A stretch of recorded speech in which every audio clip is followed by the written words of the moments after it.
Imagine meeting someone who seems almost too perfect for you, someone who appears in your life with an intensity and affection that feels like a dream you've always wanted to experience. And within the first few weeks or months, this person showers you with constant attention, lavish compliments, grand gestures, frequent declarations of love, promises of a future together, and an overwhelming presence that makes you feel like the most important person in their world.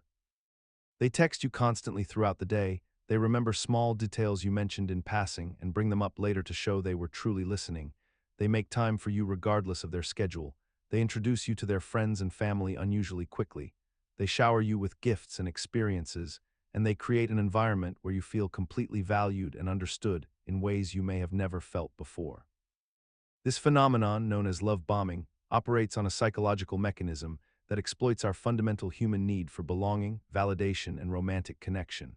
Because when we receive such intense positive reinforcement and attention from another person, our brains release dopamine and oxytocin, chemicals that create powerful feelings of pleasure, bonding, and trust, making us feel genuinely cared for and secure in a way that becomes deeply addictive. The person engaging in love bombing may do so because they have learned through past experience or manipulative frameworks that overwhelming someone with affection early on creates an emotional debt and dependency that makes the target more willing to overlook red flags, accept poor treatment later, or become more compliant with the bomber's needs and desires. What makes love bombing particularly insidious is that it persists as a tactic despite the obvious logical inconsistency of its pattern. Because the initial phase feels so genuine and so aligned with what we believe love should feel like, that when the intensity eventually decreases or the person's behavior shifts toward indifference or criticism, we tend to blame ourselves rather than recognize the manipulation. And we often spend considerable time and emotional energy trying to recreate that initial magical phase, becoming trapped in cycles of hope and disappointment. Society has normalized this aggressive style of romance through movies, songs, literature, and cultural narratives that celebrate the idea of someone being completely consumed by love for another person, making it difficult for many people to recognize when enthusiasm crosses over into calculated manipulation. And we have collectively accepted the premise that love at first sight with overwhelming intensity is not only possible but desirable, when in reality, healthy attachment typically develops gradually through consistent, reliable behavior and genuine understanding rather than through emotional flooding.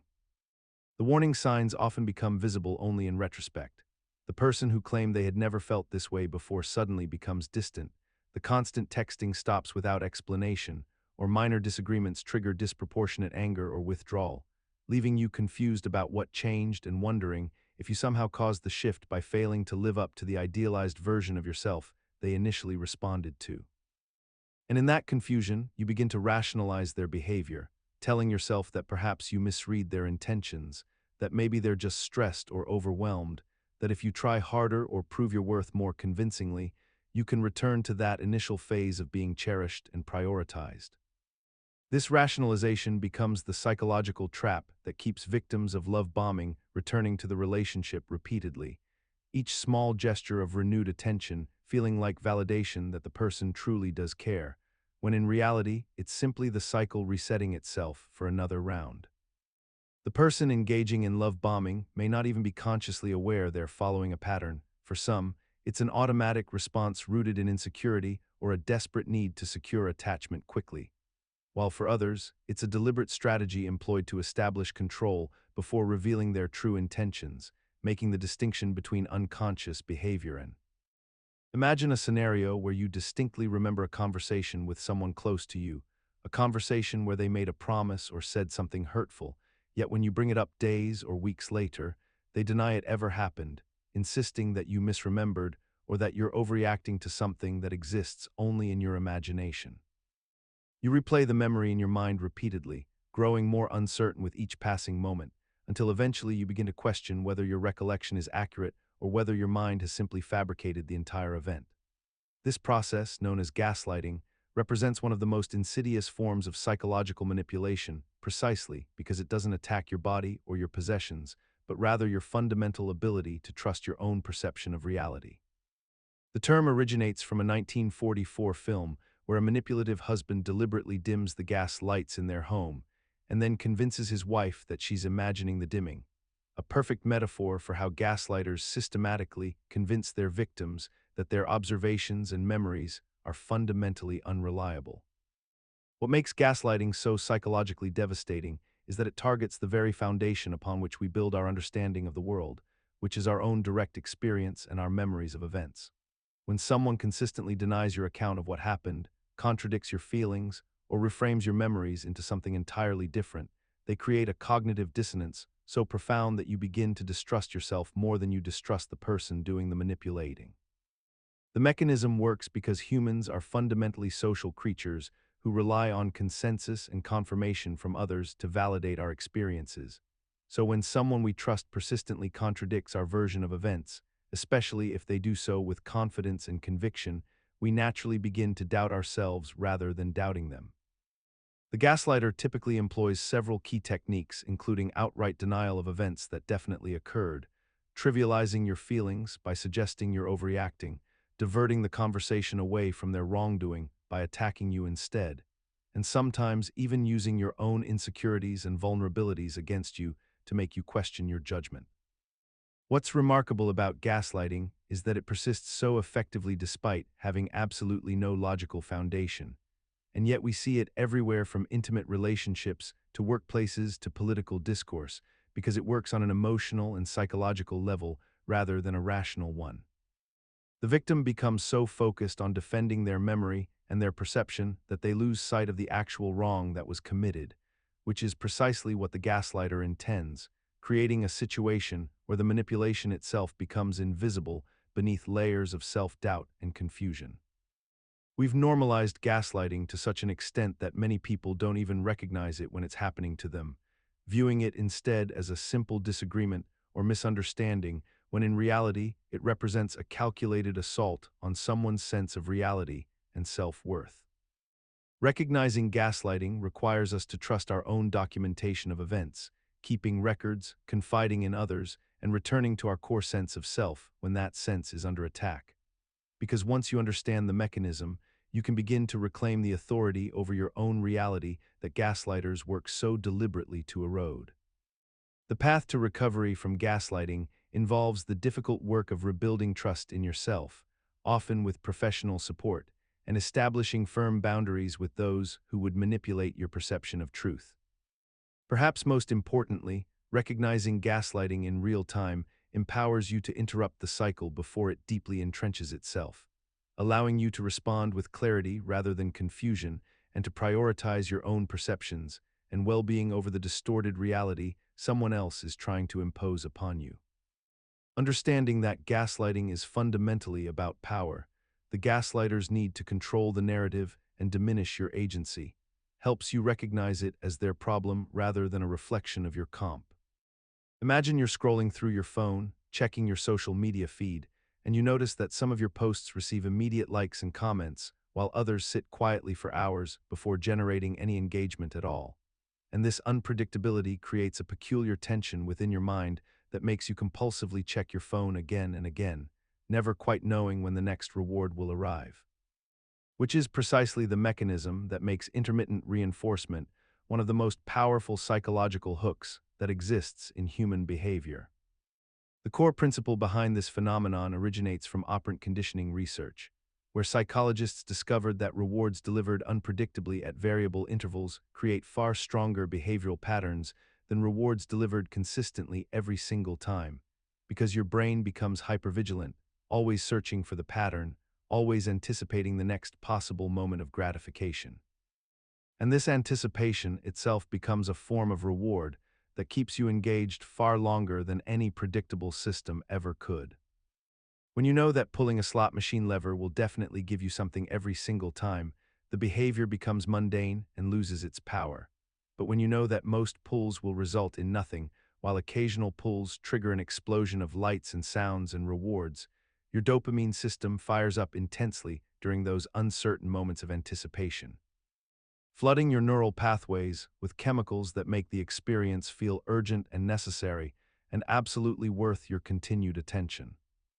This is why dating apps show you a steady stream of unmatched profiles interspersed with occasional matches that create genuine moments of excitement, why video games use loot boxes with unknown contents rather than guaranteed rewards, why certain jobs keep you hoping that today might be the day your hard work gets noticed and recognized, and why you might keep texting someone who sometimes responds immediately and sometimes takes hours. Creating an exhausting emotional roller coaster that you nonetheless remain devoted to, because the uncertainty itself becomes the primary driver of your behavior rather than the actual reward itself.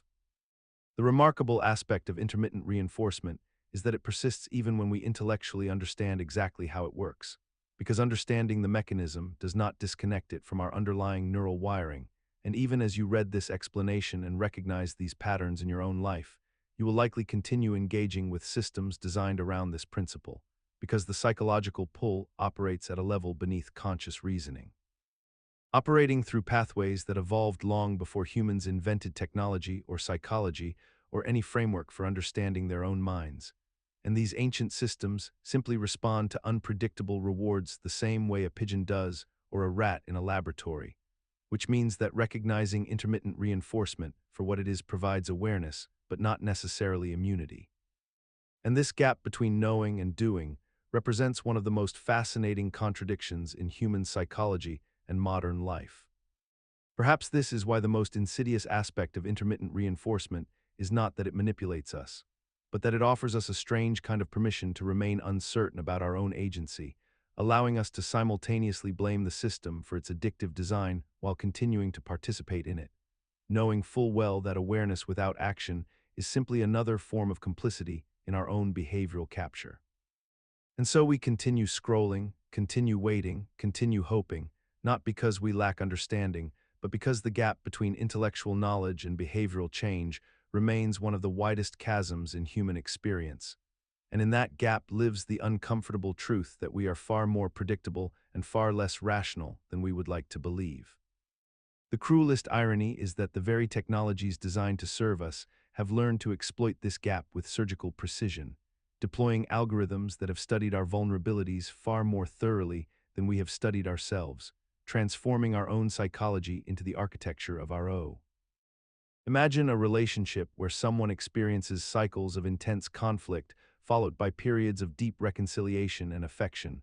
where the person who hurt them becomes the same person who comforts them in the aftermath, creating a confusing emotional entanglement that feels impossible to escape despite recognizing the pattern as destructive. This is trauma bonding, a psychological phenomenon where repeated cycles of abuse interspersed with intermittent reinforcement create an abnormally strong attachment between two people, binding them together through shared suffering rather than genuine compatibility or mutual respect. The person experiencing this finds themselves in a behavioral loop where their nervous system becomes dysregulated by conflict and threat, and then experiences intense relief and gratification when that same person provides comfort, safety, or affection,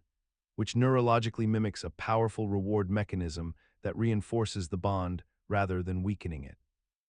The mechanism operates through what psychologists understand as intermittent variable reinforcement, the same principle that makes gambling so addictive, where unpredictability combined with occasional rewards creates stronger neural pathways than consistent, predictable positive treatment ever could. When someone experiences abuse followed by apologies, gifts, promises of change, or sudden tenderness, their brain releases a cocktail of neurochemicals including dopamine and oxytocin that create profound feelings of connection and meaning, essentially rewarding them for accepting the mistreatment by associating it with the relief that follows. The victim develops a hyperfocus on the abuser, analyzing their moods and behaviors obsessively, trying to predict and prevent future harm, which paradoxically deepens the psychological enmeshment and makes leaving feel psychologically impossible even when the person intellectually recognizes the relationship as harmful. Over time, the traumatized person begins to see themselves through the lens of their abuser's treatment, internalizing blame for the conflict and feeling responsible for maintaining the fragile peace during calm periods, which creates a psychological trap where leaving feels like failure or abandonment rather than self-preservation. What makes trauma bonding particularly difficult to recognize and break is that it operates beneath the level of conscious reasoning, hijacking basic survival instincts and attachment systems that evolved to keep us safe, but instead trap us in cycles that feel simultaneously unbearable and irreplaceable. We have normalized this pattern across numerous contexts in modern society, from toxic romantic relationships to workplace dynamics where fear and occasional praise create intense loyalty, to social media algorithms that traumatize us with negative content and then reward us with validation, creating the same neurochemical loops that keep us compulsively returning despite knowing the experience damages us fundamentally. The insidiousness of trauma bonding lies in how it masquerades as love or loyalty, convincing both parties that their suffering proves the relationship's significance, when in reality it merely proves how effectively pain can hijack our most fundamental need to belong and be understood by another human being. Breaking free requires not just leaving the situation, but painstakingly rewiring these neural pathways through consistent safety, predictable kindness, and the difficult work of grieving the false intimacy that trauma bonding created, which explains why escape often feels like losing the most meaningful connection a person has ever known. The paradox is that true healing requires enduring a period of emotional numbness and withdrawal that feels like deprivation. As the brain adjusts to the absence of the intense neurochemical swings it had become dependent upon, making recovery itself feel like a kind of loss that must be mourned before genuine connection becomes possible again. This is why people who have escaped trauma bonding often report feeling lost or purposeless in healthy relationships, where stability and consistency fail to activate the same reward pathways, making genuine safety feel disappointingly quiet compared to the intensity they learned to interpret as connection. Imagine a scenario where you find yourself in a conversation with someone who matters to you, someone whose opinion you value and whose presence in your life feels significant, and during this conversation, they casually mention another person, perhaps a friend, a colleague, or even a stranger they've recently met, in a way that seems almost accidental but carries a peculiar weight. They describe how this other person achieved something impressive, handled a situation with remarkable grace, or possesses qualities that you yourself have been working toward, and as they speak, you notice a subtle shift in your own emotional state, a quiet tension that emerges not from anything directly said about you, but from what remains unsaid, from the implication that exists in the space between their words. This is triangulation, a psychological mechanism where a third party is introduced into a two-person dynamic not necessarily to communicate something about that third party, but rather to communicate something to you about yourself, your standing, your value, or your performance in relation to someone else's standard. The mechanism operates on a deeply human vulnerability, our tendency to measure ourselves against others and our unconscious assumption that when someone we care about mentions another person's accomplishments or qualities, they are making an implicit comparison, evaluating us against this external metric. Our minds naturally fill in the missing pieces of communication, constructing narratives about what the person might be thinking, whether they might prefer the other person's approach, whether we are measuring up sufficiently, and this constructed narrative becomes almost as powerful as direct criticism because it bypasses our rational defenses. After all, nothing explicitly negative was actually said. What makes triangulation particularly psychologically effective is that it leverages our social nature and our deep-seated need for approval and belonging. It creates a sense of competition or inadequacy without ever making that competition explicit, which means we cannot directly address it or defend ourselves against it, because doing so would require us to admit that we're competing, that we're insecure, or that we're reading into something that might have been entirely innocent. The person employing triangulation, whether consciously or unconsciously, maintains plausible deniability because they can always claim they were simply sharing information or making conversation, and yet the psychological effect persists regardless of their intention.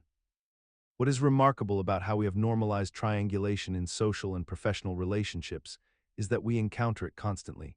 In workplaces where managers mention how efficiently another employee completed a project, in romantic relationships where one partner discusses an ex-partner's qualities, in families where parents compare siblings' achievements. And we accept it as a natural part of communication rather than recognizing it as a form of psychological manipulation that, even when unintentional, shapes our self-perception and motivates our behavior in ways that serve the interests of the person doing the triangulating far more than they serve our own well-being. When we internalize these comparisons and begin to self-correct based on perceived deficiencies revealed through triangulation, we essentially become complicit in our own management, working harder to meet an undefined standard that was never explicitly communicated to us. And in doing so, we grant the person employing this tactic far more influence over our choices and self-worth than they could ever achieve through direct conversation. The insidious nature of triangulation lies in how it disguises control as concern.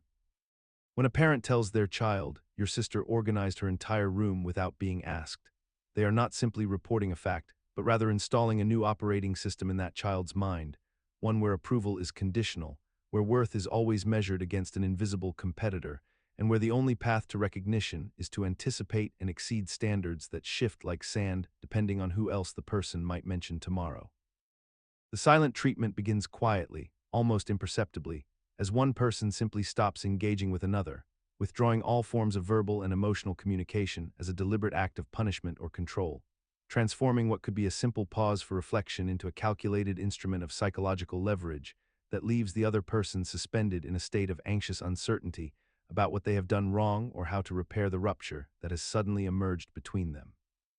In a typical household scenario, a partner might commit some transgression, real or perceived, and rather than discussing it, the offended party retreats into complete silence, refusing to respond to questions, maintaining a blank expression, and offering no explanation for their withdrawal, leaving the other person in a relentless loop of self-interrogation and hypothesis testing about the nature of their offense.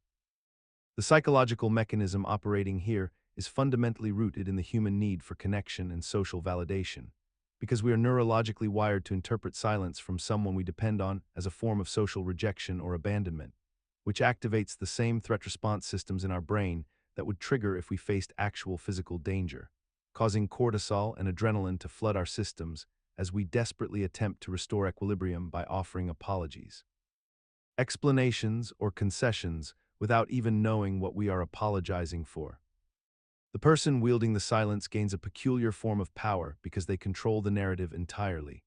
They decide when the silence ends, what conditions must be met for communication to resume, and they never have to articulate their grievance or engage in the vulnerable act of explaining their hurt, which means they remain protected from counterargument, clarification, or the possibility of discovering they were wrong about something.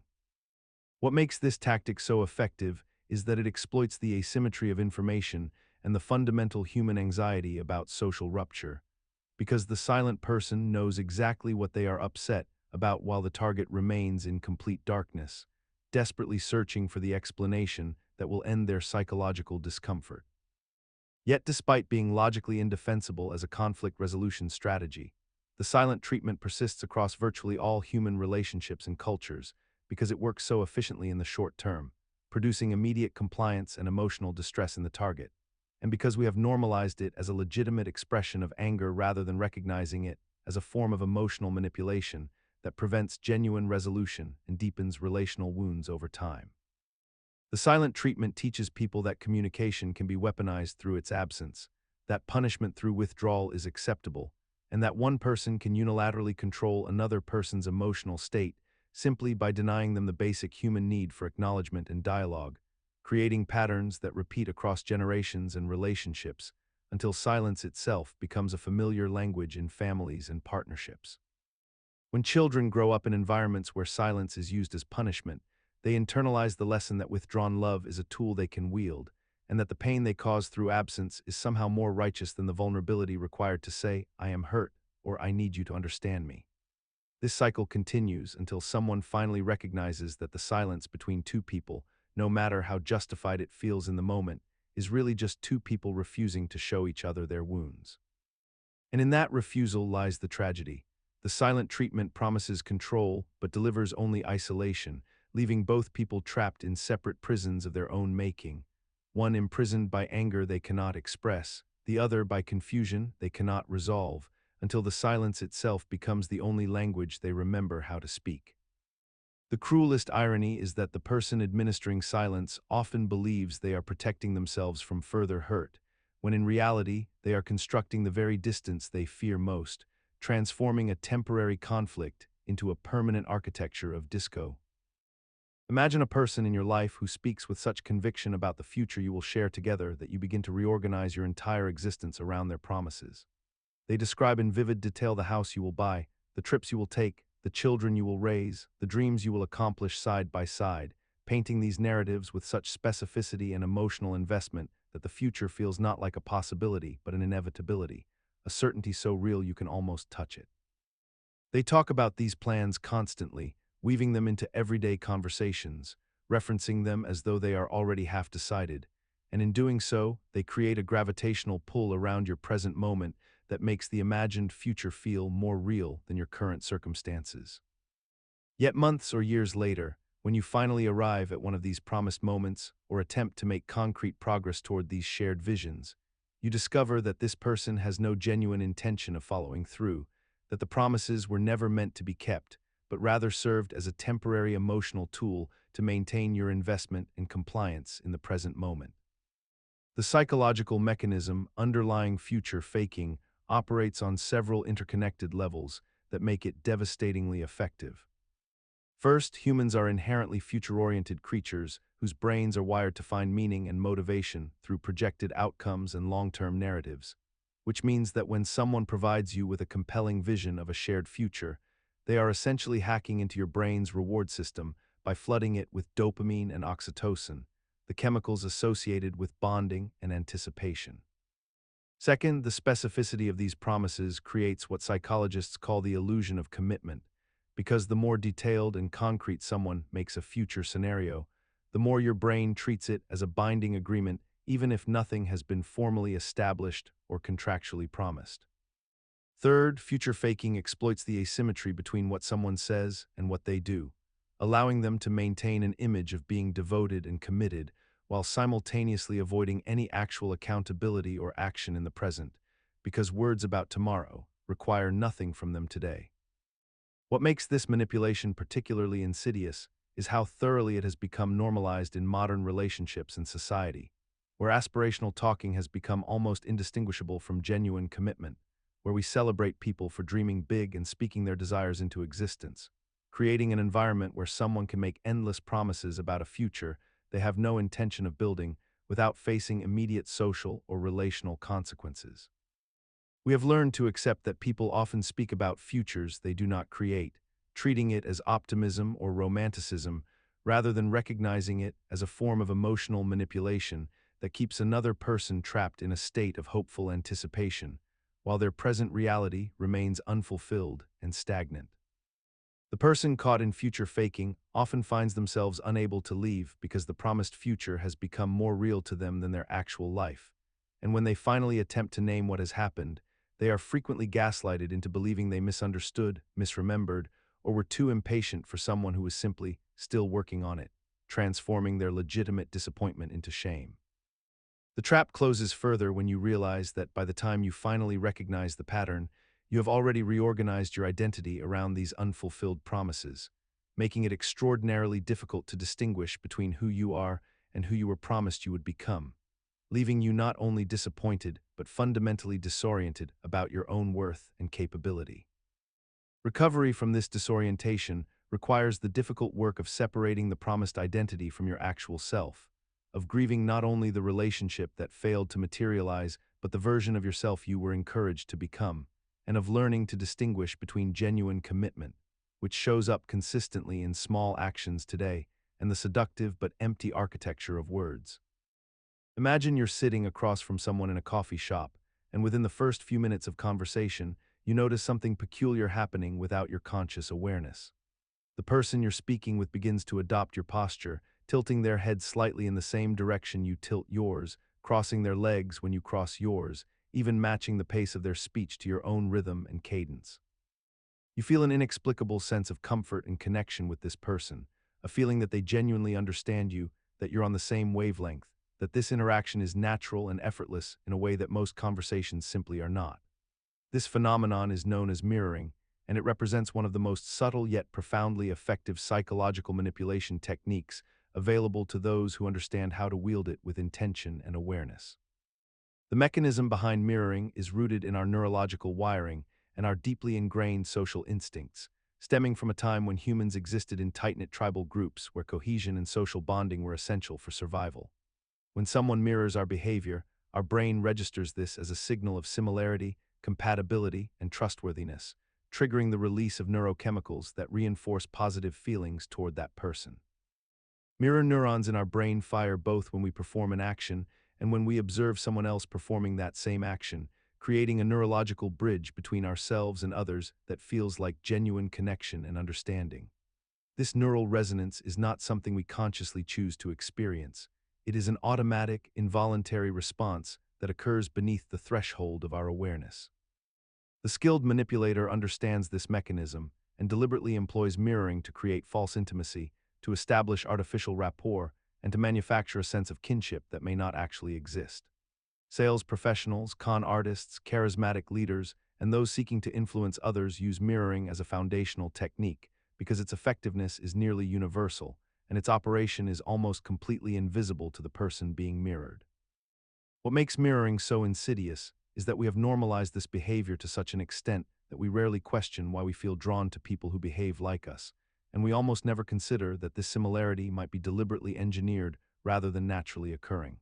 We celebrate the phrase that we like people who are like us, we validate the notion that birds of a feather flock together, and we accept as axiomatic the idea that similarity breeds attraction and trust. Yet we fail to recognize that this very principle makes us vulnerable to those who are willing to adopt our mannerisms, our speech patterns, and our behavioral quirks as a strategic means of gaining our confidence and compliance. The con artist who mirrors your vulnerabilities, the recruiter who echoes your career aspirations, the romantic partner who reflects your deepest values back to you, each operates from the same playbook, weaponizing our neurological predisposition to trust those who seem to understand us, all while remaining strategically unknowable themselves.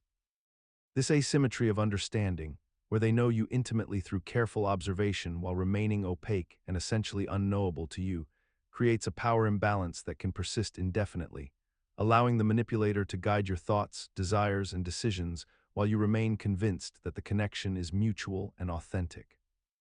The most troubling aspect of this dynamic is that the mirrored person often becomes an unwitting collaborator in their own manipulation, interpreting the manipulator's strategic reflections as validation of their own worth and perspective, thereby investing deeper emotional commitment precisely at the moment when they are most thoroughly deceived. By the time you realize that the reflection you've been admiring was never a mirror at all, but rather a carefully constructed mask, the manipulator has already secured their position of influence, leaving you to reconcile the person you thought you knew with the strategic operator who was mirroring you all along. Imagine you're at a social gathering, feeling reasonably confident about yourself, when someone you've just met approaches you with what seems like a compliment wrapped in criticism, something like, "You're pretty for someone who doesn't usually take care of themselves," or "That outfit is bold, I respect people who don't worry about matching," or "You're surprisingly articulate for your background." In that moment, something peculiar happens in your mind. You're left suspended between pleasure and offense, unable to quite land on either emotion, and this confusion creates a psychological opening that the other person has deliberately engineered. This technique, known as negging, operates on a surprisingly simple but devastatingly effective principle. By delivering a subtle insult disguised as a compliment, or by creating ambiguity where you're unsure whether you've been praised or criticized, the person speaking undermines your confidence while simultaneously appearing to compliment you, leaving you in a state of cognitive dissonance that makes you seek their approval to resolve the internal conflict. The mechanism beneath this works because human beings are fundamentally driven to resolve contradictions in the information we receive about ourselves, and when someone presents us with mixed messages about our worth or appearance or abilities, we instinctively scramble to integrate these conflicting signals into a coherent understanding, which often means we assume there must be truth in the criticism since it was delivered by someone who also said something nice. Thus their judgment seems more balanced and therefore more credible than straightforward praise alone. The insidious nature of negging persists because it operates in a gray zone where the target cannot easily accuse the perpetrator of being insulting without seeming overly sensitive, since technically a compliment was delivered, and this plausible deniability gives the technique enormous power in social situations where we're all trained to be gracious and not make accusations based on tone or interpretation. What's particularly striking is how normalized this has become in certain contexts, from dating dynamics where it's presented as a legitimate strategy to attract partners, to workplace environments where managers sometimes use similar tactics under the guise of constructive feedback, to social media where subtle insults wrapped in hashtags or qualifiers have become almost algorithmic in their prevalence. And we've collectively accepted this as simply how modern interaction functions rather than recognizing it as a manipulation tactic designed specifically to lower someone's sense of self-worth so they become more compliant, more eager to please, and more susceptible to whatever the negging person wants from them. The tragedy of recognizing negging in retrospect is that we often blame ourselves for having fallen for it, interpreting our own vulnerability as a personal failing rather than understanding it as a predictable response to a deliberately crafted psychological trap, which means the technique achieves a kind of double damage. It wounds us in the moment and then wounds us again when we replay the interaction. Wondering why we didn't simply walk away from someone who was so obviously trying to diminish us. Yet the most corrosive aspect of negging is how it trains us to distrust our own instincts about people's intentions, making us question whether we're being unfair or reading too much into things, which paradoxically makes us more vulnerable to the next person who employs the same technique, since we've learned to second-guess our own discomfort rather than honoring it as a legitimate warning signal that someone is not treating us with respect. The recovery from this erosion of self-trust requires nothing less than a deliberate recalibration of our internal compass, learning to recognize that the discomfort we feel when someone makes us question our worth is not a sign of our oversensitivity, but rather our wisdom detecting a threat to our psychological safety. And that honoring this discomfort by setting boundaries or simply removing ourselves from someone's presence is not an act of rudeness, but an act of self-preservation that ultimately protects us from the accumulated psychological damage of repeatedly. Imagine a salesman arriving at your home on a Tuesday afternoon, clipboard in hand, asking if he can simply ask you a few quick questions about your current energy provider. Nothing more, just a brief survey that will take perhaps 2 minutes of your time. And you, feeling that this is harmless and requires minimal commitment, agree to answer his questions. And once you have answered those initial questions and established a pattern of saying yes, he then pivots seamlessly to mentioning a special promotional offer available only to people in your neighborhood who have participated in his survey, and suddenly you find yourself listening to a detailed pitch about switching providers. And by this point, the psychological calculus has already shifted within your mind because you have already invested time and mental energy into this interaction. You have already said yes multiple times. And backing out now feels inconsistent with the identity you have constructed during this brief exchange. The mechanism at work here operates on a principle of incremental commitment and cognitive consistency, which means that once a person agrees to a small request, they become more likely to agree to larger requests that follow, not necessarily because the larger request has become more persuasive, but because our minds have a deep-seated need to align our actions with our previous behaviors and stated values. And saying no to the second request would create what psychologists call cognitive dissonance, an uncomfortable internal tension between the self-image of being helpful and reasonable, which you demonstrated by saying yes initially, and the act of refusing the follow-up request, which would violate that newly established self-perception. What makes this technique particularly effective is that it operates almost entirely outside the realm of explicit logical reasoning, for there is no rational connection between answering survey questions and being obligated to hear a sales pitch. Yet our minds make this connection instinctively through the mechanism of consistency seeking, and we have normalized this pattern so thoroughly in modern consumer interactions that we barely notice when it is happening to us, accepting it as simply the way negotiations and conversations naturally unfold, when in fact it is a carefully structured psychological progression designed specifically to bypass our critical thinking faculties by making us feel that we have already made a commitment that should logically extend to the next stage of the interaction.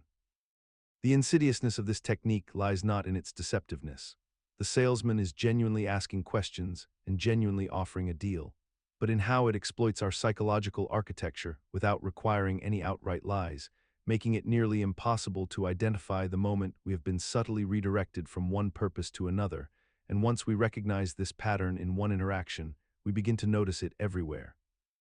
From nonprofit fundraisers who start by asking for a small donation before requesting a major gift, to political campaigns that begin with simple petitions before escalating to demands for volunteer hours or financial contributions.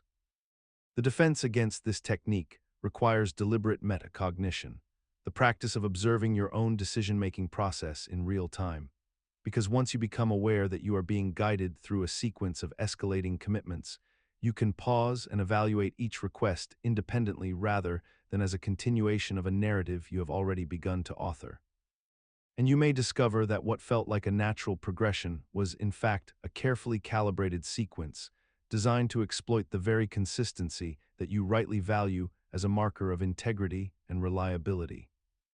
The paradox, then, is that the very psychological mechanism that makes us vulnerable to this technique, our desire for consistency and integrity, is also what makes us fundamentally human and trustworthy. The goal is not to become suspicious of all incremental commitments, but rather to develop the discernment to distinguish between genuine reciprocal exchanges and those engineered solely to exploit our better nature. Imagine a scenario where a charity organization calls you asking for a $200 monthly donation to fund their international relief efforts. And when you immediately decline, they pause and then ask if you might be willing to contribute just $25 instead, and suddenly that smaller amount feels remarkably reasonable compared to what you just rejected. So you agree without much hesitation, even though moments earlier you had no intention of giving any money at all. This is the door-in-the-face technique in its most straightforward application, a compliance strategy where an initial large and unreasonable request is presented first, knowing it will be refused, followed by a more modest request that feels like a compromise or concession, making the second ask seem far more palatable than it would have appeared in isolation. The psychological mechanism operating beneath this interaction relies on several interconnected processes within human cognition and social behavior, particularly our deep-seated need for reciprocity and our desire to appear reasonable and consistent in our own eyes and in the eyes of others. When someone makes an extreme request and we refuse it, we experience an implicit sense that we have already declined them once, and therefore when they present a smaller request, our mind frames this second ask not as an independent proposition, but as evidence that they have compromised with us, that they have met us halfway, and by the principle of reciprocity, we feel socially obligated to reciprocate their apparent concession by also giving ground and accepting their revised request. Additionally, there is a component of guilt involved, because rejecting their initial request may have created a small but measurable sense that we have been unfair or unkind,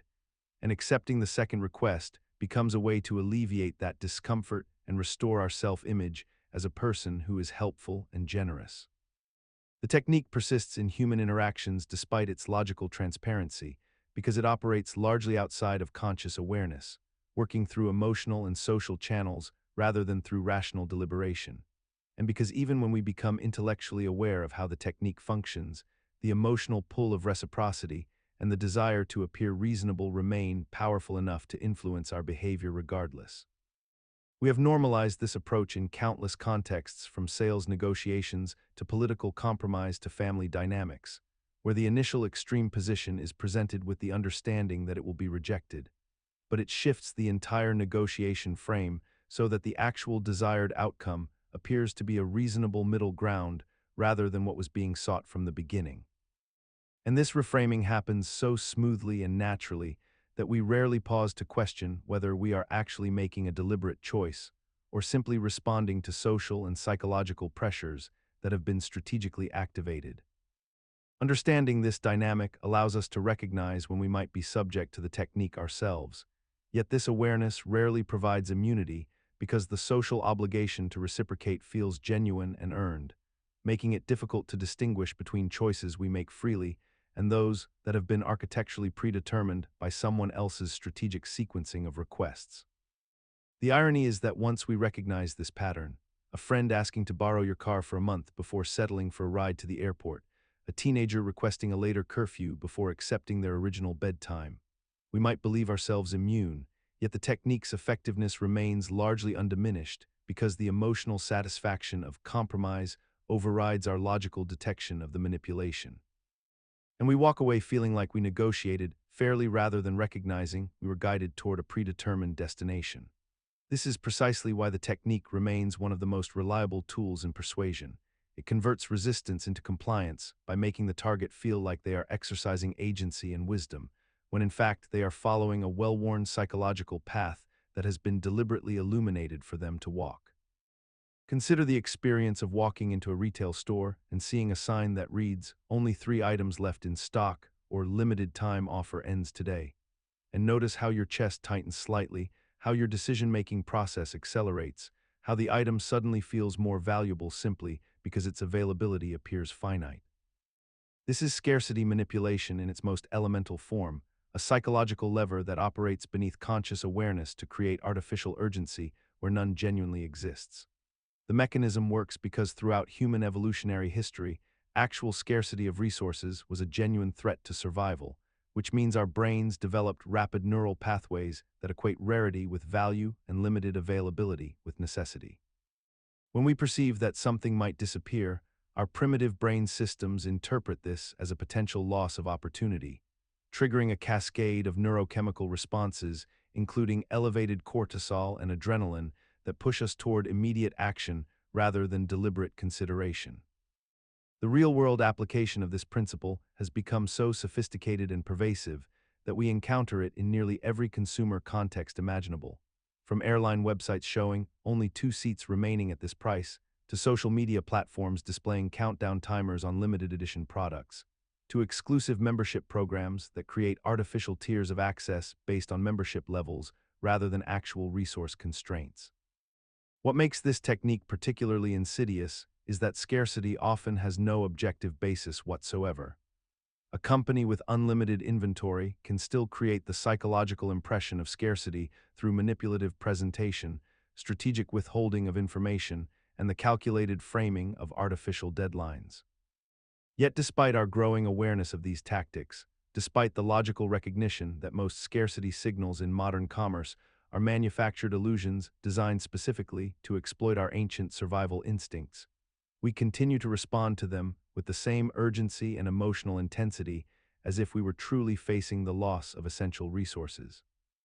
We have normalized this manipulation so thoroughly that it has become the baseline expectation of consumer interaction, and we rarely pause to question why a digital product with infinite supply should trigger the same fear-based decision-making that a genuinely limited physical resource would trigger, suggesting that the gap between our rational understanding and our behavioral responses remains remarkably wide. This disconnect reveals something crucial about manipulation itself. It doesn't require our belief to be effective, only our compliance, which means the most powerful persuasion techniques are those that bypass our rational faculties entirely and operate directly on the nervous system, turning us into unwitting participants in our own exploitation, regardless of whether we consciously acknowledge the deception. The tragedy is that we are capable of recognizing these patterns in others. We can easily identify when a friend is being manipulated by a flash sale or when a company is manufacturing urgency. Yet this metacognitive awareness provides almost no protection when we ourselves become the target, because the manipulation operates at a level beneath the reach of rational scrutiny, in the ancient circuitry of our threat detection systems, where logic holds surprisingly little power. The recognition of this vulnerability becomes even more troubling when we understand that scarcity manipulation works most effectively on those who consider themselves most rational and aware. The very people who believe their critical thinking will protect them are often the ones most susceptible, because their confidence in their own discernment blinds them to the emotional hijacking occurring beneath their conscious monitoring. In this way, scarcity manipulation represents not merely a sales technique, but a fundamental exploitation of the gap between who we believe ourselves to be and who we actually are under pressure. And perhaps most remarkably, this gap persists even after we've paid the inflated price and discovered the urgency was entirely manufactured, because the manipulation doesn't require us to maintain the. Imagine walking into a furniture store on a Saturday afternoon, and the first thing you see is a price tag displaying $999 for a leather sofa, marked with a thick red line through it showing the original price of $2,400. Your mind immediately registers this figure of $2,400 as the reference point, the anchor, against which all subsequent prices are measured. And when you see a similar sofa priced at $1,200 just a few feet away, your brain calculates the savings, and perceives the second sofa as an extraordinary bargain, even though $1,200 remains a substantial sum that you might never have considered spending before entering the store. This is anchoring bias exploitation in its most visible and commercialized form, and it operates through a cognitive mechanism so fundamental to human decision-making that most people never question its legitimacy or recognize how systematically it has been weaponized against their own financial judgment.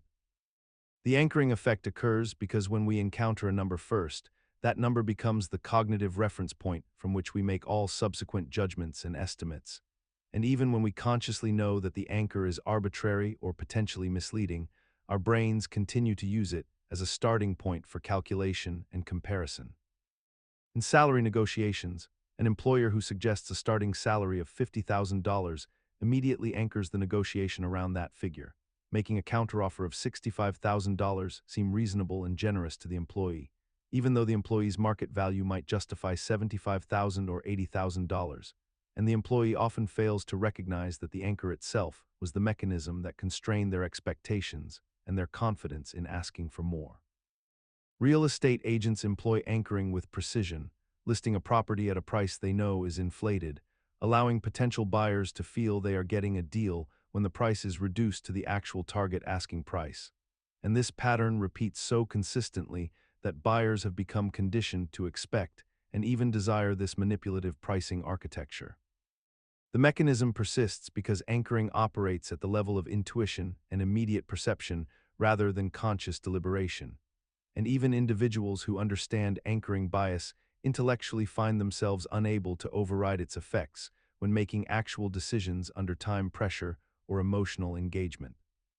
What makes anchoring bias exploitation particularly insidious is that it requires no deception about the anchor's validity, merely its presence, and sellers, negotiators, and persuaders need only introduce a number into the conversation to alter the entire psychological landscape of the negotiation, regardless of whether that anchor bears any relationship to actual value or market conditions. We have normalized this practice so thoroughly that it has become the expected operating procedure in virtually every transaction involving price negotiation,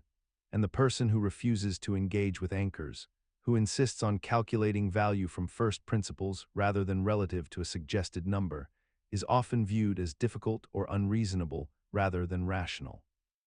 Yet the most sophisticated anchors are often invisible, embedded not in explicit price tags, but in the initial framing of a problem, the first statistic cited in a report, or the opening position in a negotiation, where their power derives precisely from the fact that they operate below the threshold of conscious awareness, making them nearly impossible to counteract even for those who have studied their mechanics extensively. The ultimate vulnerability lies in recognizing that once an anchor has been established in our minds, correcting for it requires not just intellectual awareness, but deliberate effort and access to alternative reference points that may themselves be unknowingly anchored by other invisible influences, creating a recursive trap from which genuine objectivity becomes nearly impossible to achieve. Consider the last time you received a notification on your phone informing you that an item you viewed was running low in stock, or that a sale would end in the next few hours, or that only 3 people were currently looking at the same product you had in your cart. In that moment, you likely experienced a sudden spike in your heart rate, a quickening of your decision-making process, and an overwhelming sense that you needed to act immediately or miss out forever on something valuable. This is false urgency creation at work, and it operates through a mechanism so powerful that entire industries have built their revenue models around it. The mechanism itself is rooted in what psychologists call loss aversion, which describes our tendency to feel the pain of losing something approximately twice as intensely as the pleasure of gaining something of equal value. When a company artificially creates a sense of scarcity or time pressure around a product or opportunity, they are not actually changing the value of that item or the legitimacy of your need for it. They are simply reframing the decision to feel like you are preventing a loss rather than pursuing a gain. Your brain interprets the artificial scarcity signal as genuine threat information, triggering ancient survival mechanisms that evolved to help us react quickly when resources were truly limited. The irony is that in our modern consumer environment, scarcity signals have become almost entirely artificial, manufactured by marketing teams specifically to bypass our rational decision-making and activate our fear of missing out. Yet despite knowing intellectually that these time-limited offers and low-stock warnings are standard manipulation tactics, we continue to feel the urgency as though it were real, as though missing a flash sale would genuinely impact our survival or well-being. We have normalized this psychological hijacking to such an extent that we expect to see countdown timers and limited quantity indicators on every shopping website, and when we do not see them, we might actually trust the seller less. The false urgency has become so embedded in our consumer culture that we have collectively agreed to suspend our disbelief about it, allowing the artificial deadline to override our genuine need assessment, and this normalization makes the tactic exponentially more powerful than it would be if we actively resisted it each time. When we finally pause to examine our purchases made under artificial urgency, we often discover that the product arrived weeks ago and remains unopened, or that the limited-time opportunity reappears identically next month, revealing the hollow core of the manufactured panic we allowed to guide our decisions. The real cost of succumbing to false urgency is not merely the wasted money on unwanted purchases, but the gradual erosion of your ability to distinguish between your authentic desires and your reactive impulses, until eventually you can no longer trust your own judgment about what you truly need. In surrendering repeatedly to manufactured deadlines, you train your mind to defer to external pressure rather than internal wisdom, making you increasingly vulnerable to the next manipulation tactic designed to exploit that same weakened decision-making process. This compounds over time until you find yourself habitually making snap decisions across all domains of your life, not just consumer purchases, but career moves, relationship commitments, and personal choices, all filtered through the distorted lens of artificial scarcity that has trained your nervous system to treat every opportunity as though it might vanish if you pause to think. The antidote begins not with willpower, but with deliberate deceleration. When you encounter an urgency trigger, pause and ask yourself whether this decision would change if the deadline disappeared, and notice how often the answer reveals that the urgency was never about the product, but about reclaiming a sense of control in a world that constantly tries to rush you into surrender. If you begin practicing this pause, even once per day, you will start to notice how many of your impulses dissolve the moment you remove the artificial timeline, and this reclamation of unhurried choice becomes itself a form of resistance against the system's deaths. Fear of missing out, or FOMO as it has become known, operates as one of the most pervasive psychological mechanisms in modern human behavior, and what makes it particularly fascinating is how deliberately it can be weaponized through simple environmental design and social signaling. Imagine yourself sitting at home on an ordinary evening, scrolling through your phone, when you notice a social media notification that several of your friends have gathered somewhere without explicitly inviting you. And instead of simply accepting this as a normal occurrence in social life, your brain immediately generates a cascade of uncomfortable emotions that prompt you to find reasons to leave your house, to drive across town, or to frantically message people asking why you were not included. The trigger is not actually the gathering itself, but rather the visibility of the gathering combined with your exclusion from it, and this distinction reveals the core mechanism at work. FOMO is fundamentally rooted in our ancestral need to maintain social status and group belonging, because in environments where resources were scarce and survival depended on remaining within your tribe, being left out of group activities could literally mean the difference between life and death. And so our brains developed an acute sensitivity to any signal that we might be losing social standing or access to valuable resources and experiences. When someone posts a photo of an event happening in real time, when a group chat notification alerts you to ongoing conversations you are not part of, or when you catch wind of an opportunity that others are pursuing, your ancient survival mechanisms interpret this information as a genuine threat to your social position, even though in modern life, missing one dinner party or event has no meaningful impact on your survival or long-term status. The psychological pull of FOMO becomes even more powerful when combined with scarcity messaging, limited time offers, or the knowledge that experiences are temporary and will soon be unavailable, because this taps into loss aversion, our cognitive bias that makes us feel the pain of missing something more intensely than we feel the pleasure of what we already have. What is particularly insidious about FOMO in contemporary life is that it has been studied extensively by technology companies and marketing specialists. who have deliberately engineered their platforms and campaigns to trigger these feelings as a means of driving engagement and consumption. And yet, despite our intellectual awareness that we are being manipulated, despite knowing logically that missing a social gathering will not diminish our value or our relationships, we continue to feel the visceral pull of these anxieties, which speaks to how deeply these patterns are embedded in our neurobiology and how difficult it is to override evolutionary programming through conscious thought alone. The result is a kind of psychological arms race where our defenses against FOMO are constantly outpaced by increasingly sophisticated triggering mechanisms, from algorithmic feeds that show us exactly what we are missing, to influencer culture that celebrates experiences precisely because they are exclusive and documented, creating a feedback loop where the fear of missing out becomes self-perpetuating and nearly impossible to escape without deliberately withdrawing from the systems designed to activate it. The paradox is that even those who recognize these mechanisms at an intellectual level find themselves unable to fully resist, because opting out requires not just individual willpower but a kind of social courage, the willingness to be genuinely unreachable, to miss things without documentation, and to accept that others' experiences will proceed without your participation or knowledge, a comfort with invisibility that our evolved psychology was never designed to accept. Yet perhaps the deepest insight is that FOMO succeeds not because it makes us want things, but because it makes us want to be the kind of person who wants things, someone active, connected, and perpetually engaged.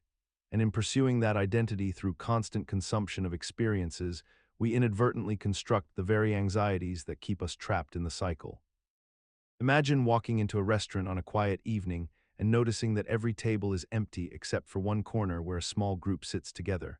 And somehow, despite the abundance of available seating, you feel drawn to sit near them, as if their presence alone validates the quality of the establishment, even though you have no actual information about the food or service they are experiencing.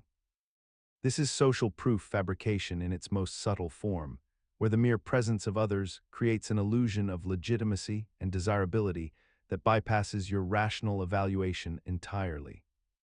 The psychological mechanism at work here is rooted in a fundamental cognitive shortcut that our brains have developed over millennia of social living.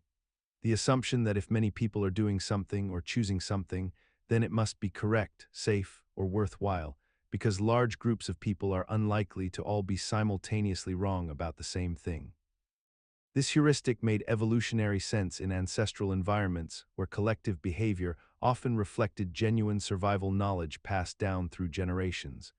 But in modern contexts, it has become an exploitable vulnerability that marketers, influencers, and manipulators weaponize with remarkable efficiency.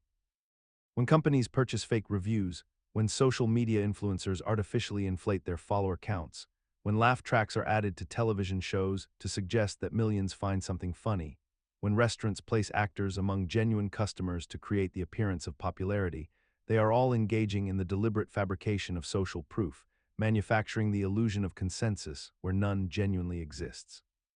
The insidious nature of this manipulation lies in how effortlessly it circumvents conscious deliberation, because our brains process social proof at an emotional and intuitive level rather than through rational analysis,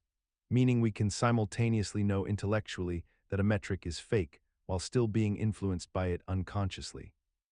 We see this phenomenon everywhere in contemporary life. Products claiming to be bestsellers based on dubious metrics, testimonials from paid actors posing as satisfied customers, and trending sections on social media algorithms that create the appearance of organic popularity while actually reflecting corporate promotion budgets. What makes social proof fabrication particularly troubling is that we have normalized it to such an extent that we barely question it anymore, accepting that deception in marketing is simply the cost of participating in consumer culture.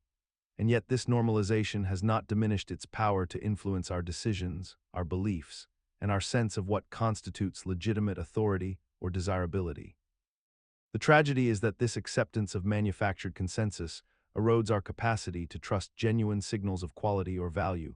leaving us increasingly dependent on whatever fabrication is most convincingly presented, while those who retain skepticism risk isolating themselves from communities and opportunities that are paradoxically often shaped by the very illusions they've learned to distrust. In this landscape of manufactured legitimacy, We find ourselves trapped in a recursive loop where the only way to compete for attention is to participate in the same fabrication, making it nearly impossible to distinguish between authentic grassroots movements and coordinated deception, until eventually the distinction itself becomes meaningless, and we surrender to the assumption that all social signals are fundamentally unreliable. Yet perhaps the most corrosive consequence of this mass fabrication is that it trains us to distrust not only manufactured signals, but also the genuine testimonies of people we actually know,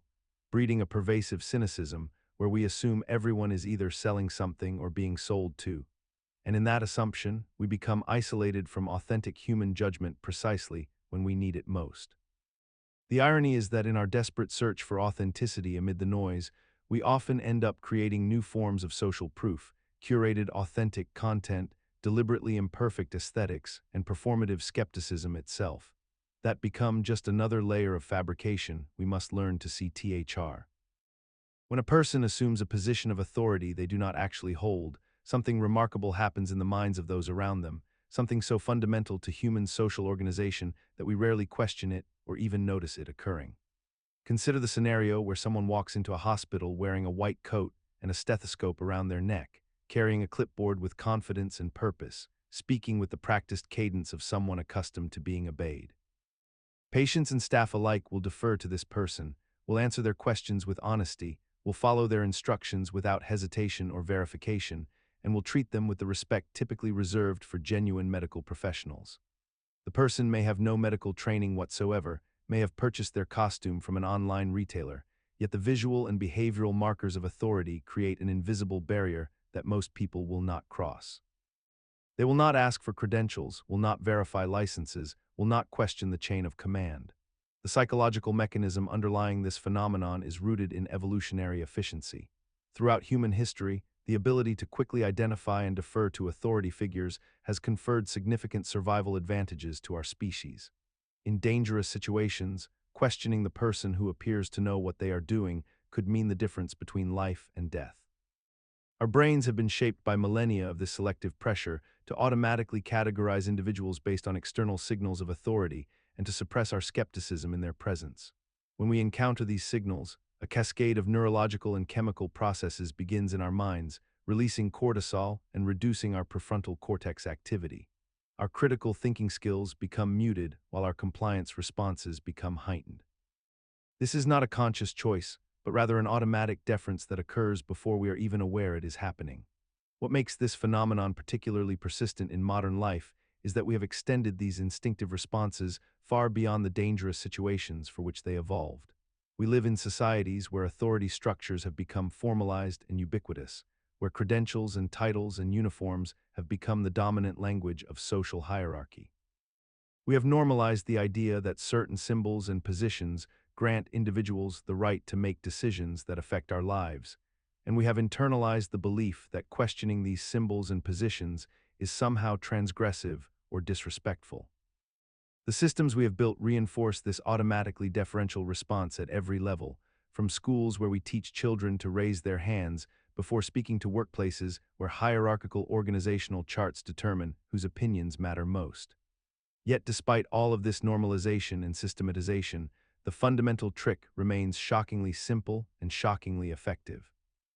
A costume, a tone of voice, the projection of confidence, the adoption of familiar behavioral patterns associated with authority, these simple elements are often sufficient to override our individual judgment and our personal sense of agency. This persists not because we are fundamentally foolish or gullible, but because we have outsourced our critical thinking to a system that prioritizes efficiency and order over careful individual verification of every claim and credential we encounter.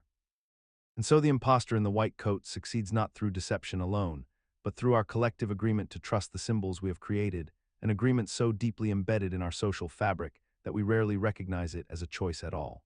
The tragedy and the utility of this system exist in the same moment. We have sacrificed individual verification for the sake of social coordination, never quite acknowledging that this bargain leaves us perpetually vulnerable to those willing to exploit it. Perhaps most unsettling is that this vulnerability is not a flaw we can simply eliminate through education or awareness, but rather a necessary cost of living within any functional society, a cost that must be continuously managed rather than resolved. Imagine receiving an unexpected gift from someone you barely know or a favor performed without your request, and suddenly you find yourself overwhelmed by an almost magnetic pull to return the gesture, to repay the debt, to balance an invisible scale that was never meant to be kept in the first place. This is the reciprocity trap, and it operates with such subtlety that most people never recognize its presence until they're already caught within its gravitational field. A colleague brings you coffee without being asked, and somehow you feel compelled to stay late to help them with their project, even though your own work suffers. A salesman offers you a free sample, and the moment you accept it, your defenses crumble as you rationalize purchasing their entire product line, telling yourself it's only fair after they gave you something. A family member loans you money during a moment of desperation, and years later you find yourself agreeing to help them move across the country, watching their children for months, or tolerating behaviors you would never accept from anyone else, all because that original debt somehow never fully dissolves. The mechanism behind reciprocity is rooted in a deeply ingrained social principle that has served human communities for thousands of years. Reciprocity created the foundation of trade, cooperation, and social bonding in early human societies, and it became so fundamental to our survival that our brains developed an almost automatic response to it. When someone gives us something or does something for us, our minds register this as creating an imbalance in the social equation, and we experience genuine discomfort until that balance is restored. This discomfort is not a logical calculation, but a visceral, almost biological imperative that operates beneath conscious awareness, pushing us toward action regardless of whether the original gesture was truly generous or strategically designed. What makes the reciprocity trap so insidious is that it can be weaponized with remarkable ease, and yet we have collectively normalized its use to such an extent that we barely question it anymore. Marketers understand reciprocity perfectly and exploit it constantly through free trials, free consultations, free samples, and free information. Knowing full well that the moment value is transferred to you without payment, your brain will automatically work to reduce the cognitive dissonance by finding a way to give something back. Politicians and public figures use it by appearing to care about you or your community first, through public support or visible investment, creating a sense of indebtedness that translates directly into loyalty and votes. Even in our personal relationships, we become trapped in reciprocity cycles where favors create obligations, where gifts create expectations, and where love itself can become tangled with a sense of owing someone something in return. We have accepted this as simply how human interaction works, rarely stopping to recognize that we are constantly being pushed and pulled by invisible debts and obligations that we ourselves did not consciously agree to incur. And this normalization of the reciprocity trap makes it perhaps one of the most pervasive and unquestioned influences on our behavior and decision-making. The tragedy is that reciprocity itself is not inherently destructive. It is the exploitation of this natural human tendency, combined with our reluctance to acknowledge when we are being strategically indebted, that transforms a beautiful principle of mutual care into a mechanism of control. Until we begin to consciously examine each obligation we feel arising within us, questioning whether it was truly freely chosen or simply the automatic firing of an ancient neural pathway, we remain vulnerable to those who understand that our own sense of fairness can be leveraged against us. The most damaging aspect of this trap is that it operates most powerfully in relationships where we most desperately want to believe in genuine connection, between family members, close friends, romantic partners, making it nearly impossible to distinguish between authentic generosity and calculated manipulation, until we find ourselves trapped in patterns of behavior that serve everyone's interests except our own. Imagine you have purchased a ticket to a concert for $100, and as the date approaches, you realize you have absolutely no interest in attending anymore, yet you find yourself going anyway simply because you have already spent the money. And the thought of wasting that investment feels unbearable despite the fact that the money is already gone and will not be recovered whether you attend or not. This is the sunk cost fallacy in its most recognizable form, and it operates across nearly every dimension of human decision-making with remarkable consistency. Consider the person who remains in an unfulfilling relationship for years because they have already invested so much time and emotional energy into it, or the individual who continues pursuing an educational degree they no longer want because they have already completed 3 years of coursework and cannot bear to see that effort disappear. The psychological mechanism underlying this phenomenon is fundamentally about how our minds categorize past expenditures as though they somehow influence future outcomes when logically they do not, because the past cost is truly irrelevant to any future decision we might make. When you decide whether to attend that concert, the $100 has already left your account regardless of your choice, meaning that attending or not attending will produce identical financial consequences. Yet our brains persistently treat past investments as though they create obligations that must be honored to avoid the psychological pain of waste. This happens because humans have evolved with a deep-seated aversion to loss and waste, and seeing an investment simply disappear triggers genuine distress in our neural systems, causing us to make decisions based on recovering or justifying that past expenditure rather than making choices based purely on present and future value. The fallacy persists with such stubborn consistency because it feels deeply irrational to abandon something we have already sacrificed for, and our minds interpret this abandonment as admitting failure or confirming that our initial decision was wrong, which creates emotional discomfort that we attempt to avoid by doubling down on the original commitment. We have normalized this pattern so thoroughly throughout society that people speak about sunk costs as though they are legitimate factors to consider when making decisions, and we rarely question why we should ever allow past expenditures to dictate future choices. Yet we do this continuously across careers, relationships, hobbies, and investments of every conceivable type. The most insidious aspect of this fallacy is that it often masquerades as commitment or loyalty, virtues we genuinely value, which makes it extraordinarily difficult to recognize when we are succumbing to it versus when we are appropriately honoring our obligations. And this ambiguity means we frequently rationalize our worst decisions as expressions of our finest qualities. The consequence is that we become trapped in a kind of psychological prison of our own making, where the bars are constructed from our past decisions, and we mistake the difficulty of escaping that prison for evidence that we should never have attempted to leave in the first place, perpetuating cycles of diminishing returns that cost us far more in missed opportunities and prolonged suffering than any original investment ever could.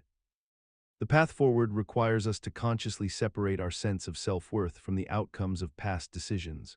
recognizing that abandoning a failing course of action is not an admission of failure, but rather an act of wisdom and self-respect that honors not our past choices, but our present capacity to choose differently.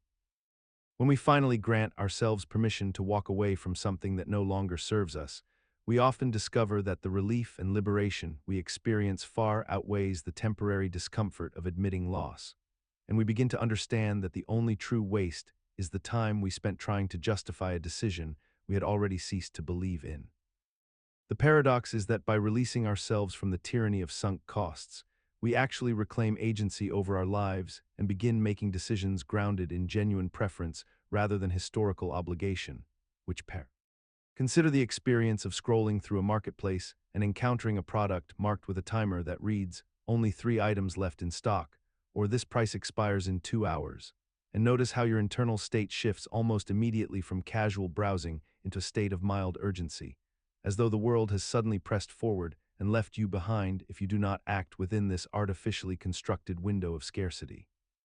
This is loss aversion exploitation at work, and it operates on a principle so fundamental to human psychology that it has become almost invisible to us, buried beneath layers of normalized commercial behavior and accepted retail practice. Loss aversion refers to the cognitive bias, wherein people feel the psychological impact of a potential loss roughly twice as intensely as they feel the equivalent gain, meaning that the prospect of losing something registers more powerfully in the brain than the prospect of gaining something of equal value. And this asymmetry has been weaponized with remarkable precision by merchants, marketers, and designers who understand that human beings will often take far greater risks and make far less rational decisions when operating under the perception that something valuable might slip away from them than they would when simply presented with an opportunity to acquire something new. The mechanism functions through the deliberate creation of artificial scarcity and false urgency, where vendors deliberately limit the perceived availability of products or services and impose arbitrary time constraints on purchasing opportunities. knowing full well that this transforms the psychological frame from one of rational deliberation into one of reactive prevention, and in this transformed state, people bypass their normal decision-making processes and proceed directly toward action driven by the fear of missing out rather than genuine desire or practical need. When a customer sees that a flight has only 2 seats remaining at this price, or that a limited-time offer will vanish within minutes, their brain does not calmly weigh the merits of the purchase, but instead enters what might be called a loss prevention mode, where the prospect of regretting the decision not to buy becomes more salient and more frightening than the risk of purchasing something they might not have needed in the first place. This reversal of priorities happens outside of conscious awareness, which makes it particularly effective as a manipulation tactic, because people rarely recognize that their sense of urgency was manufactured rather than inherent to the situation itself. What remains striking is how thoroughly this practice has become normalized within commercial culture, despite being logically indefensible when examined clearly,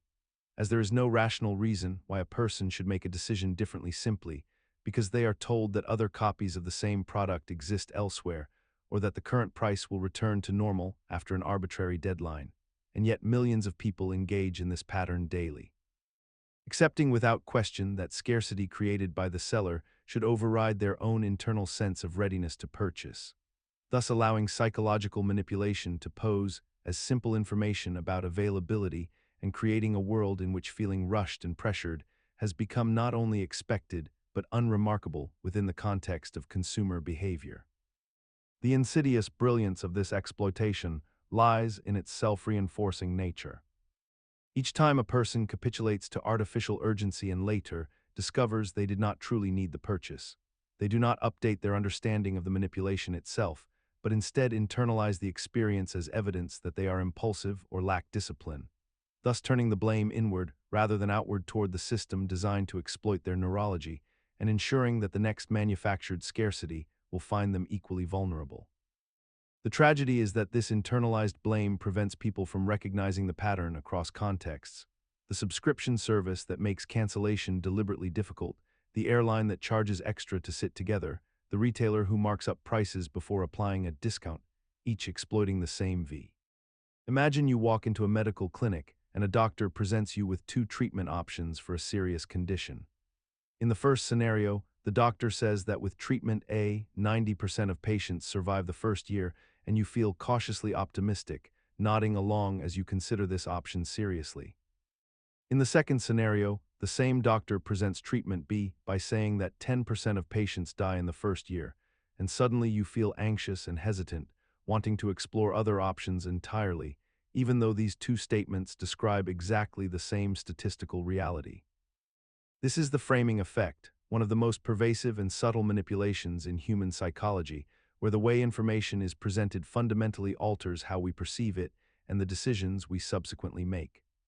The mechanism behind this effect operates at a level beneath conscious awareness, rooted in how our brains process language and construct meaning from context. When information is framed in positive terms, emphasizing gains and survival rates and successes, our minds activate what researchers call a promotion focus, where we become more willing to take risks and embrace options that promise beneficial outcomes. Conversely, when that identical information is reframed in negative terms, highlighting losses and mortality rates and failures, our brains shift into what is called a prevention focus, where we become risk-averse and overly cautious, seeking to protect what we already have rather than pursue additional gains. The remarkable aspect of this cognitive bias is that it persists even when we are explicitly told that both framings represent the same underlying reality, revealing something deeply fundamental about how human brains process information. We do not evaluate options based purely on objective facts and logical analysis. Instead, we evaluate them based on how those facts make us feel in the moment, how they are emotionally colored by the language and context in which they are presented. This psychological vulnerability has become so normalized in our society that we barely notice how systematically it is exploited across nearly every domain of human experience, from marketing and advertising, where products are framed as solutions to problems we didn't know we had, to political discourse, where candidates frame identical policy positions in ways designed to appeal to different constituencies. To financial services, where investment advisors frame portfolio options using language that subtly influences risk tolerance. The framing effect represents a fundamental disconnect between the rational decision maker we believe ourselves to be and the emotionally responsive, contextually sensitive organism we actually are, and this gap between belief and reality persists because we are simply too cognitively busy to notice or correct for it in most moments of our lives. Understanding this gap is the first step toward resisting it, yet even armed with this knowledge, we find ourselves vulnerable to reframing in moments of stress, urgency, or incomplete information, which is precisely why those seeking to manipulate us so carefully control the frame before we ever have a chance to see the full picture. The most insidious aspect is that once a frame is established in our minds, we rarely seek out alternative framings. We simply accept the initial presentation as the neutral baseline and construct our entire decision-making architecture around it, making the first framing we encounter exponentially more powerful than any subsequent reframing, which is why those who control the narrative, whether corporations, governments, or media institutions, wield such disproportionate influence over the choices we believe we are freely making. This is why the most effective manipulators invest heavily in establishing their preferred frame early and often, understanding that once a narrative takes root, whether it's that a product is a necessity or a policy is inevitable, the subsequent effort required to uproot it and plant an alternative frame demands exponential cognitive resources that most people simply do not have available in their daily lives. Imagine you're standing in a coffee shop and the barista presents you with two options, a small coffee for $3 or a large coffee for $5. You find yourself torn between them, genuinely uncertain which represents better value, which size will satisfy you more, which choice aligns with your sense of practicality. But then the barista mentions a third option, a medium coffee for $4.70, nearly the price of the large but noticeably smaller in volume. Suddenly, your decision becomes crystalline. The large coffee seems like an obviously superior choice, a bargain compared to that awkward middle option, and you reach for it without hesitation. What just happened to your mind is called the Decoy Effect, and it represents one of the most peculiar vulnerabilities in human decision-making that exists in plain sight across virtually every marketplace on Earth. The Decoy Effect describes our tendency to change our preference between two options when a third option is introduced, specifically when that third option is inferior to one of the original choices, but similar enough in structure to create a comparison point. The decoy serves no logical purpose in your decision-making because, by definition, it is worse than at least one of the original options, yet its presence fundamentally alters which choice appears most attractive. The psychological mechanism underlying this effect operates through several interconnected processes within our decision-making architecture. When we face two choices, we often experience genuine ambiguity because comparing them requires us to weigh multiple dimensions simultaneously, and these dimensions may not be easily reducible to a single metric. The small coffee is cheaper but offers less volume. The large coffee costs more but provides more liquid. Our brains struggle with this kind of multidimensional comparison because we lack an easy way to translate all values into a common currency. We experience genuine uncertainty, and this uncertainty creates cognitive discomfort. When the decoy enters the picture, it transforms the decision landscape by creating a new point of reference. The decoy is strategically positioned to be clearly inferior to one option while being similar enough to enable direct comparison.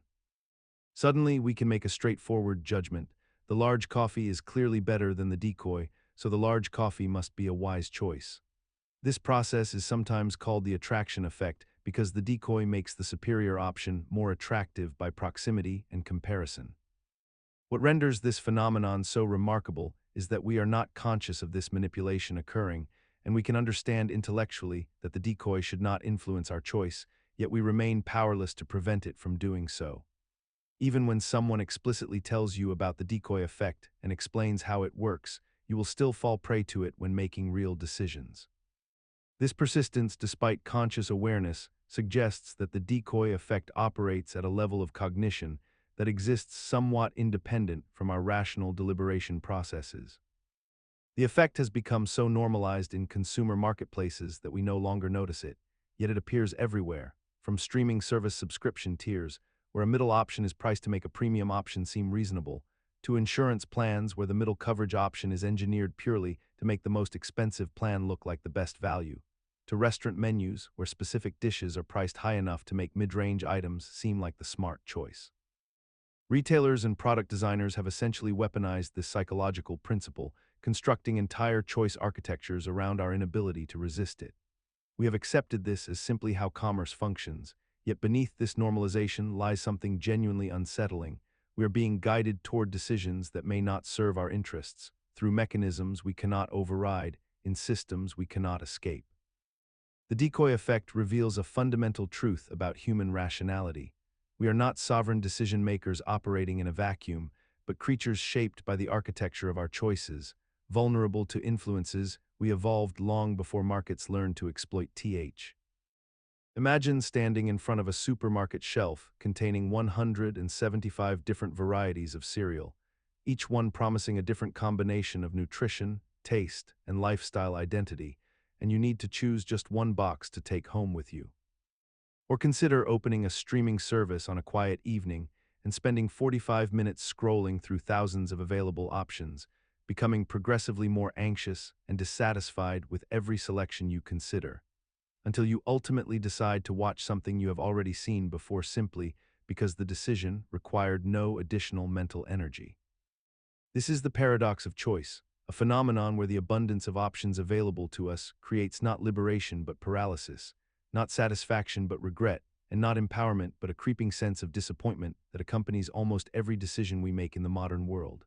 The mechanism underlying this psychological trap operates through several interconnected cognitive pathways that systematically undermine our ability to feel content with our selections. First, the mere presence of additional options increases the cognitive load required to make a decision, forcing our brains to engage in more complex comparison processes and cost-benefit analyses that ultimately exhaust our mental resources without producing better outcomes. Second, the existence of unchosen alternatives creates an ongoing sense of counterfactual regret, where we cannot help but wonder about the positive attributes of the options we did not select, leading us to chronically underestimate the satisfaction we derive from the choice we actually made. Third, when the number of options becomes sufficiently large, our decision-making standards actually escalate unconsciously, meaning we hold our chosen option to increasingly unrealistic expectations, guarantees that it will fail to meet our impossibly high threshold for satisfaction. What makes this particularly insidious is that we have constructed entire economic and social systems around the assumption that more choice is axiomatically better, that abundance is inherently superior to scarcity, that freedom of selection is an unqualified good that requires no examination or skepticism. We see this assumption reflected everywhere from consumer culture to healthcare decisions to romantic partnership selection. Yet despite overwhelming evidence that excessive choice diminishes well-being, we continue to expand the range of options available in nearly every domain of human experience, somehow believing that the solution to the anxiety created by too many choices is simply to add even more choices, creating a feedback loop of escalating decision paralysis that leaves us feeling perpetually unsatisfied regardless of what we ultimately select. The tragic irony is that in our quest to optimize every decision, we have inadvertently made the simple act of choosing into a source of profound anxiety, transforming what should be moments of genuine preference into exhausting exercises in comparing the incomparable. And in the process, we have traded the modest contentment of limited options for the hollow victory of unlimited possibility.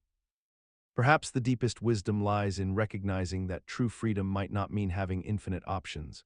but rather knowing when to voluntarily constrain our choices, to set boundaries on deliberation, and to commit fully to good enough decisions rather than endlessly pursuing the mythical perfect one that exists only in the space between the choices we reject.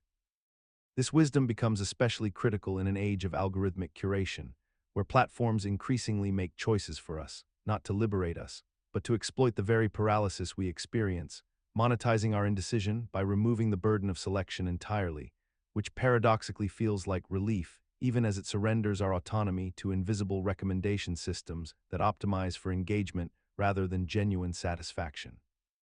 When we abdicate our decision-making to these systems, we lose not just the anxiety of choosing, but also the agency and self-knowledge that comes from wrestling with our authentic preferences, leaving us increasingly uncertain about what we actually want versus what we have been conditioned to accept as O. Imagine yourself standing before a decision that carries moderate weight but reasonable parameters. You need to choose between three job offers, each with distinct advantages and drawbacks, or perhaps you're selecting a place to live from a curated list of 5 apartments, each with their own merits and limitations. The information available to you is sufficient, the options are defined, and the deadline is clear, yet you find yourself unable to move forward, spending hours or days or sometimes weeks reviewing the same materials, comparing metrics you've already compared, reading testimonials you've already read, creating spreadsheets that contain information you've already organized. Your mind becomes trapped in a recursive loop of analysis where each new consideration creates 2 additional questions. Each potential answer branches into further uncertainty, and the act of deciding itself becomes increasingly threatening and impossible, not because the decision is objectively difficult, but because you've convinced yourself that perfect information exists somewhere beyond your current reach, that one more factor should be considered,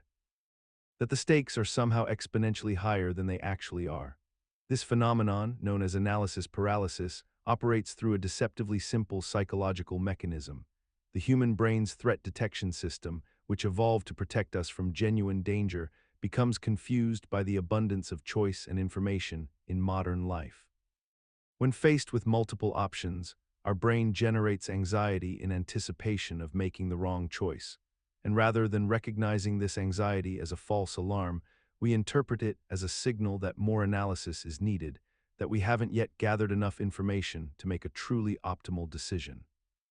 The prefrontal cortex, responsible for rational decision-making, gets hijacked by the amygdala and anterior insula, the emotional alarm systems, which begin sending urgent signals that demand more deliberation, more research, more consideration of edge cases and worst-case scenarios. What makes this particularly insidious is that the very act of continued analysis temporarily reduces anxiety because it feels productive and protective, creating a negative feedback loop where the relief from analysis drives further analysis, even as we accumulate diminishing returns of useful information. The paralysis persists despite having no logical foundation because we've normalized the culturally constructed belief that optimal decisions require exhaustive research, that good decision-making means considering every possible variable, and that rushing into a choice without absolute certainty represents recklessness rather than reasonable judgment. When in reality, most significant life decisions involve incomplete information and acceptable levels of risk, that our ancestors navigated continuously without this burden of analytical anxiety. The irony is that the time spent in analysis paralysis often exceeds the time needed to implement a decision and course-correct if necessary, meaning that in most cases, a reasonably informed choice made promptly would have produced better real-world outcomes than the perfect choice arrived at too late to matter. Yet the paralysis induction deepens when we recognize that even after deciding, we remain vulnerable to regret. The fear that we might have chosen differently haunts us retroactively, which then feeds back into future decisions, making us even more cautious, more analytical, more convinced that the next choice demands absolute certainty, until analysis itself becomes not a tool for deciding, but a substitute for the courage that decision-making fundamentally requires. And so the paralysis induction completes itself. We become trapped not by the difficulty of our circumstances, but by our own elaborate defense against the possibility of being wrong, confusing the discomfort of uncertainty with the presence of actual danger, until we've constructed a prison of our own deliberation from which the only escape requires accepting that good enough, chosen now, will almost always outperform perfect, chosen never. Consider the experience of a person who identifies as environmentally conscious, someone who speaks passionately about climate change and the need for sustainability, yet drives a gas-guzzling vehicle, purchases excessive amounts of single-use plastics, and rarely recycles or makes meaningful changes to their consumption patterns. This individual simultaneously holds 2 contradictory beliefs: that environmental protection is critically important and that their personal actions are acceptable despite direct conflict with that stated value. And the tension between these incompatible cognitions creates what psychologists call cognitive dissonance. The human mind, when confronted with this internal contradiction, does not simply accept it and move forward. Instead, It initiates a series of defensive psychological mechanisms designed to reduce the discomfort of holding mutually exclusive thoughts. And these mechanisms often involve rationalization, minimization, or selective attention to information that supports one belief while dismissing information that supports the other. The environmentally minded person might convince themselves that their individual actions have negligible impact compared to corporate pollution, or they might unconsciously avoid reading articles that detail the environmental consequences of personal consumption choices, or they might emphasize their abstract commitment to the cause while mentally downplaying the relevance of their concrete behaviors. And through these mental gymnastics, the tension temporarily dissolves into a more tolerable psychological state. What makes cognitive dissonance particularly effective as a psychological influence tool is that the person experiencing it remains largely unaware of the process occurring within their own mind. They do not perceive themselves as engaging in mental self-deception, but rather as accurately understanding a complex situation, and this self-blindness allows the discomfort to persist indefinitely without ever resolving the actual contradiction. The mechanism functions because humans possess a powerful motivation to maintain a coherent self-image and a consistent worldview, and when reality threatens these psychological foundations, the mind prioritizes internal comfort over external accuracy, essentially choosing to distort perception rather than change behavior or belief. We encounter this pattern constantly in modern society: the individual who values health while maintaining an unhealthy diet, the person who cherishes family time while working constantly, the consumer who opposes exploitation yet purchases products made under exploitative conditions. And we have normalized this state of internal contradiction so thoroughly that questioning it seems almost unusual. As though pointing out the logical impossibility of simultaneously believing two opposite things is somehow impolite or pedantic, rather than a basic observation of reality. Yet understanding this mechanism reveals its power as a tool of influence. Those who recognize how cognitive dissonance drives people toward mental resolution can deliberately introduce contradictions into someone's worldview, knowing that the psychological pressure to reduce discomfort will often push them toward predetermined conclusions or behaviors that promise relief from the tension, making cognitive dissonance not merely a passive psychological state, but an active lever for shaping thought and action. This is precisely why authoritarian regimes, manipulative organizations, and skilled propagandists deliberately engineer situations where people must either abandon cherished self-images or adopt new beliefs that resolve the manufactured tension. The discomfort becomes so unbearable that individuals actively seek out the escape route their manipulators have conveniently provided, transforming victims into willing participants in their own ideological capture. The person experiencing this manufactured dissonance may not even recognize they are being manipulated. They experience only their own urgent need for psychological relief, and they interpret the belief or behavior their manipulator has positioned as the solution as their own authentic choice, a conclusion they arrived at independently through their own reasoning, when in fact they have simp. Consider the moment when you encounter information that aligns perfectly with what you already believe to be true, and notice how your mind seems to settle into a comfortable recognition, as though the world has simply confirmed what you already knew all along. This is confirmation bias in its purest form, and when we deliberately seek out information that validates our existing beliefs while simultaneously avoiding or dismissing contradictory evidence, we enter the realm of confirmation bias feeding, a psychological trap that becomes increasingly difficult to escape the deeper we descend into it. Imagine a person who believes that a particular political ideology is superior to all others, and they spend their evenings scrolling through content feeds specifically designed to show them arguments that support their position. They watch videos from creators who share their worldview, they join communities where nearly everyone thinks as they do, and they rarely, if ever, encounter genuine opposition or alternative perspectives that might challenge their assumptions. The mechanism underlying this behavior is fundamentally rooted in how our brains process information and maintain psychological equilibrium, because when we encounter evidence that supports what we already believe, our brains experience a small burst of dopamine, a reward chemical that makes us feel validated and correct, while information that contradicts our beliefs triggers cognitive dissonance. An uncomfortable psychological state where our internal beliefs clash with external reality, causing mental stress that we naturally want to escape.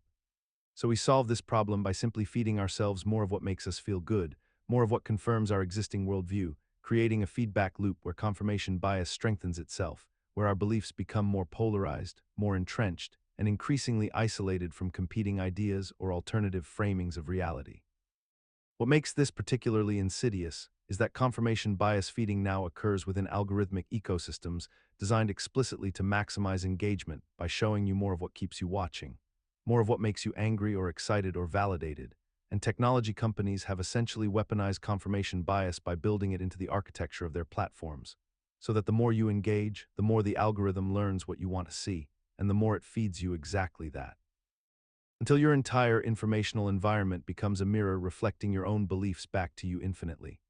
We have somehow normalized this process entirely, treating it as a natural expression of personal freedom or preference, when in reality, we are constructing increasingly sophisticated echo chambers where growth becomes impossible, and where our beliefs ossify into certainties immune to the influence of new evidence or reasonable challenge.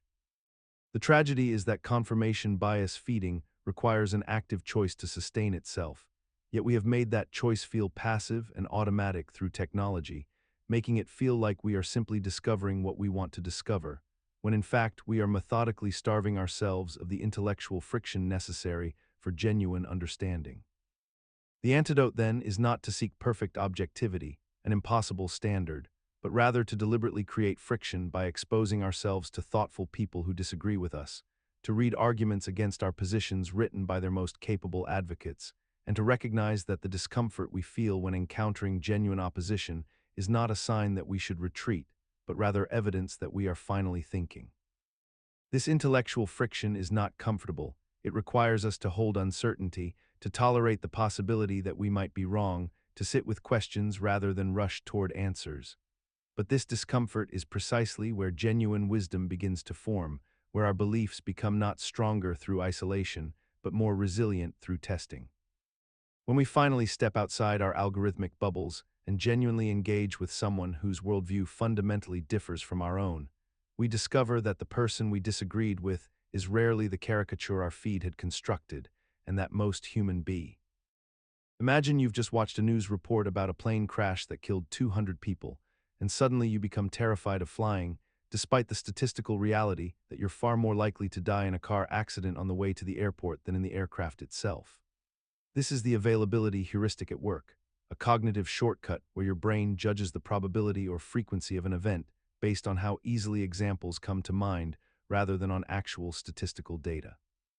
When something is vivid, recent, emotionally striking, or widely publicized, it feels more common and more dangerous than it actually is, and this mental mechanism can be systematically exploited to shape perception, influence behavior, and alter the way people understand reality around them. The mechanism works because human brains are not built for statistical analysis in real time. Instead, they rely on mental shortcuts that typically serve us well in survival situations, but fail catastrophically when applied to modern information environments where vivid examples are deliberately curated and amplified. A news organization that shows 20 different stories about crime in a single evening creates an availability cascade where viewers overestimate how much crime exists in their community because those examples are extremely available to their memory, even though the actual crime rate may have decreased substantially. Similarly, social media platforms algorithmically surface content that provokes strong emotional responses, meaning that you see dramatic examples of rare events far more frequently than you encounter examples of common, mundane events, distorting your sense of what is actually prevalent in the world around you. What makes this exploitation particularly insidious is that it persists even when people are intellectually aware of it, because the availability heuristic operates at a pre-rational level where knowledge about the bias does not automatically override the emotional intensity of vivid examples. A person can understand intellectually that shark attacks are extraordinarily rare and that they are statistically unlikely to encounter a shark. Yet after watching footage of a shark attack, that person may still feel genuine fear and anxiety in ocean water because the visual example remains more psychologically available than the statistical information. The exploitation becomes normalized because it aligns perfectly with how media, marketing, and social discourse operate in contemporary society, where the most attention-grabbing, emotionally resonant examples are always elevated and repeated, while the boring statistical truth remains abstract and difficult to internalize. Companies leverage this by showing you three stories about a product failure while burying the data showing that 99.9% of units function perfectly, because the vivid failure narratives will remain in your mind far longer than any percentage statistic ever could. The result is a population increasingly convinced that the world is more dangerous, more corrupt, and more chaotic than statistical reality suggests, making people more susceptible to authoritarian solutions, protective purchases, and ideological certainty, all because their sense of what is real has been systematically distorted by the non-random distribution of information they encounter. This distortion becomes a self-reinforcing cycle. As people's behavior shifts based on skewed perceptions, they make choices that generate real-world consequences, avoiding public transit due to exaggerated crime fears, purchasing unnecessary security systems, or supporting policies based on statistically insignificant threats. And these behavioral changes then create new social realities that seem to validate the original distorted perceptions, making the exploit nearly invisible even to those actively resisting it. The ultimate sophistication of this exploit is that it requires no conspiracy or centralized control.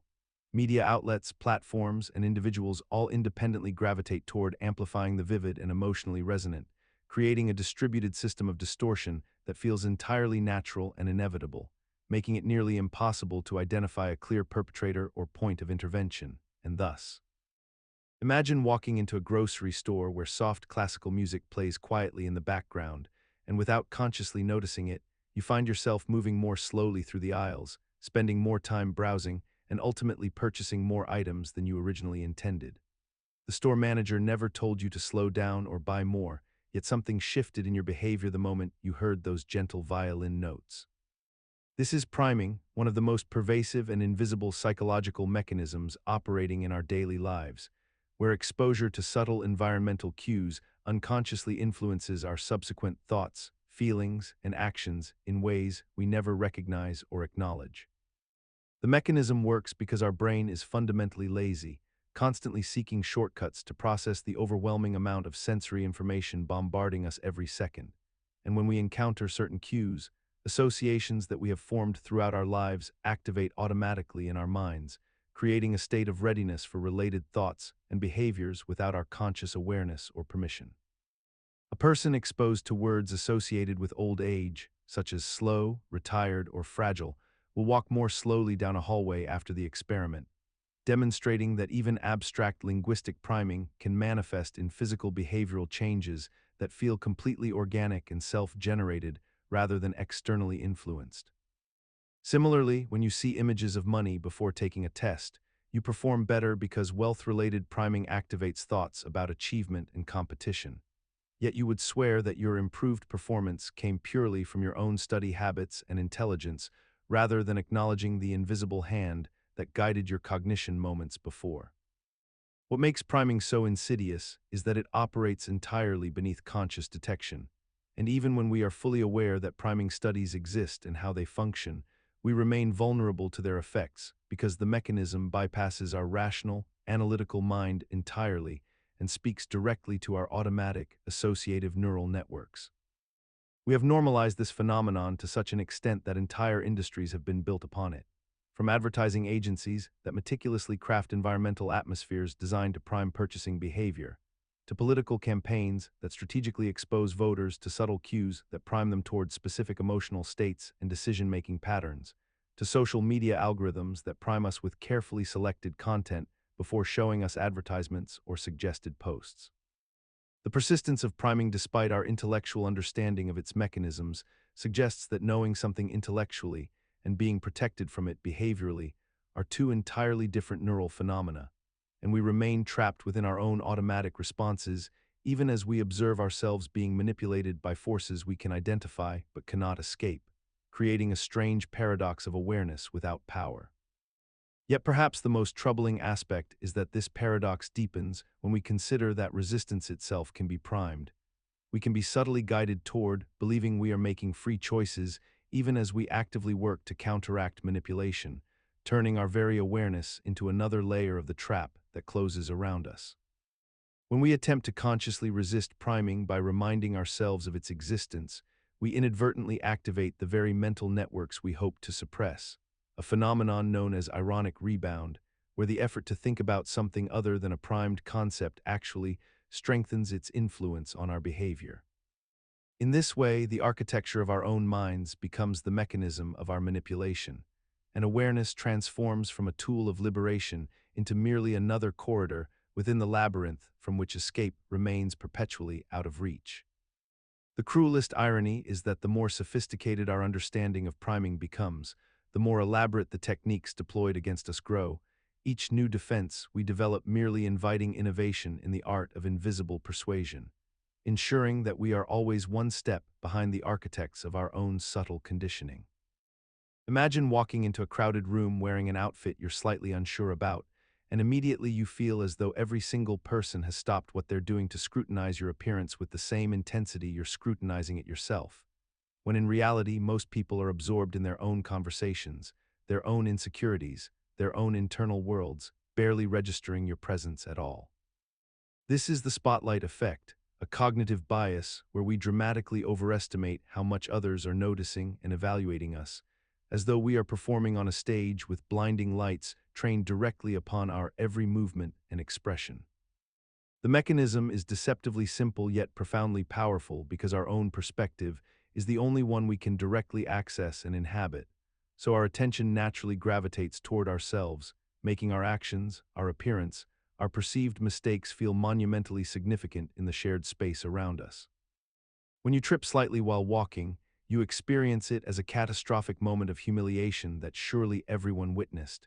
Yet studies repeatedly demonstrate that most observers either did not notice or had already forgotten about it within seconds, occupied instead by their own concerns and their own internal narratives. What makes spotlight effect abuse particularly insidious is how we weaponize this bias against ourselves, allowing it to dictate our behavior in ways that cause genuine suffering and social withdrawal, creating self-fulfilling prophecies where our fear of judgment leads us to avoid situations entirely, which then prevents us from discovering that the judgment we feared never actually materialized in the first place. We construct elaborate internal narratives about how others perceive us, stories that remain completely untested because we rarely ask for actual feedback, instead relying on our subjective interpretation of vague social cues and ambiguous expressions. The persistence of this effect, despite its illogical nature, reveals something fundamental about human consciousness. We are imprisoned in our own perspective, and though we intellectually understand that others are not as focused on us as we believe, this knowledge seems to have almost no power to override the deep-seated feeling of being observed and judged. We have normalized this distortion to such an extent that anxiety around social evaluation is considered almost inevitable rather than the cognitive error it actually is, and we structure our lives around avoiding these imagined spotlights rather than questioning whether the spotlight was ever truly there. The cruelest irony is that in our desperate attempt to escape the imagined scrutiny, we become so self-conscious and withdrawn that we actually do draw the very attention we were trying to avoid, transforming a phantom spotlight into a real one through the sheer force of our anxiety and avoidance behaviors.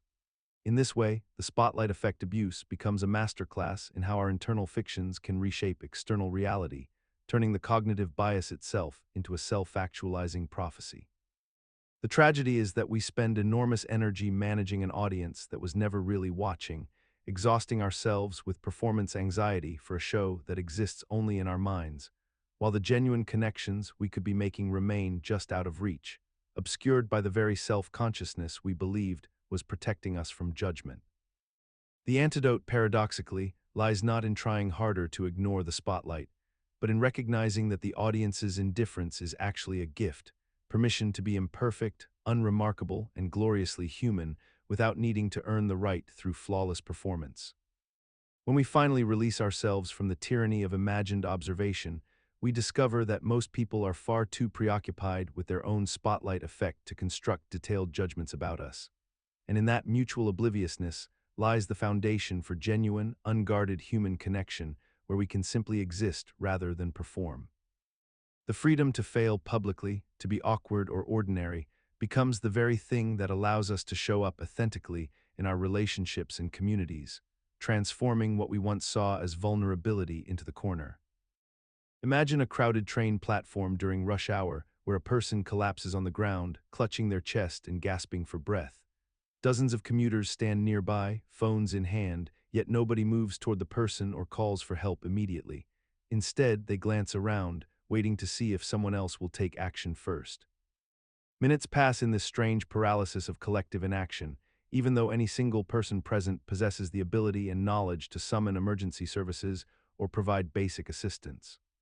This is the bystander effect in its most dangerous form, a psychological phenomenon where the presence of multiple people paradoxically decreases the likelihood of any individual intervening in an emergency or crisis situation.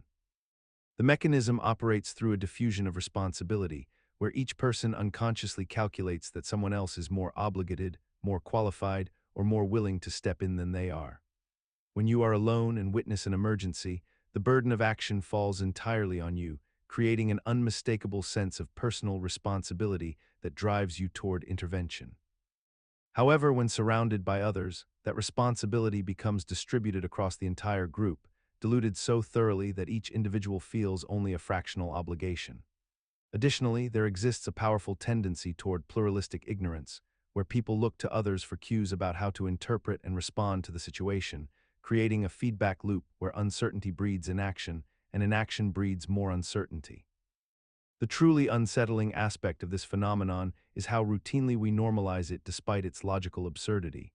We have organized our cities, our workplaces, our public spaces in ways that maximize the number of bystanders present during critical moments, yet we have never seriously restructured our social contracts to compensate for this weakness in human nature. We watch security footage of incidents where dozens of people stood motionless, and we judge them harshly while simultaneously remaining confident that we ourselves would act differently. Yet the evidence overwhelmingly demonstrates that we would not, that the same psychological forces that paralyzed those bystanders would paralyze us identically. The cruelty of this realization is that those who would exploit such moments, those who commit violence in public spaces, who steal from crowded stores, who harass vulnerable people on transit systems, have internalized this truth far more thoroughly than their victims ever could. They understand instinctively that a crowd is not a safeguard but a cloak, that visibility paradoxically provides invisibility, and they move through our public spaces with the quiet confidence of someone who has already calculated that nobody will intervene. This knowledge asymmetry, where perpetrators understand the bystander effect far better than potential helpers, transforms public spaces into theaters of exploitation where the crowd becomes complicit through its very passivity. The tragedy is that this dynamic is entirely preventable. Studies show that explicit social contracts, clear role assignments, and direct appeals for help shatter the paralysis almost instantly, yet we continue to design our communities as if this research never existed. We could implement simple interventions, designated safety officers on public transit, clear emergency protocols posted in common areas, training programs that normalize intervention. Yet we treat the bystander effect as an immutable law of nature rather than a design failure we have the power to correct.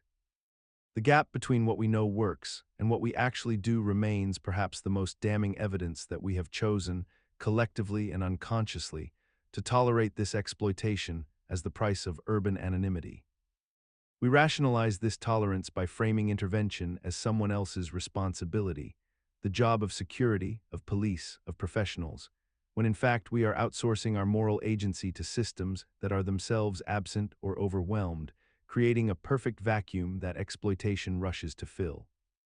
Imagine a crowded shopping mall on a Saturday afternoon, and somewhere in the corridor, a person collapses to the ground, gasping for help. Hundreds of people are nearby, passing by, stopping briefly to look, but then continuing on their way. No one calls for emergency services. No one kneels down to offer assistance. No one takes charge of the situation. Instead, each individual assumes that someone else will handle it, that surely among so many people, someone more qualified or someone with more authority will step in and manage the crisis. This is diffusion of responsibility, a psychological phenomenon where the presence of multiple people paradoxically reduces the likelihood that any single individual will take action in a situation requiring help or intervention. The mechanism operates through a simple but powerful cognitive process. When responsibility is shared among many, it becomes diluted among all, and therefore feels diminished for each person involved. Our brains perform a quick calculation, often unconsciously, weighing the cost and social risk of stepping forward against the perceived probability that others will do so instead. In a crowd, that probability feels high, and the personal cost feels significant. We imagine judgment from strangers, potential embarrassment if we act incorrectly, the disruption we might cause to our day, and we rationalize that surely there are others better positioned to help.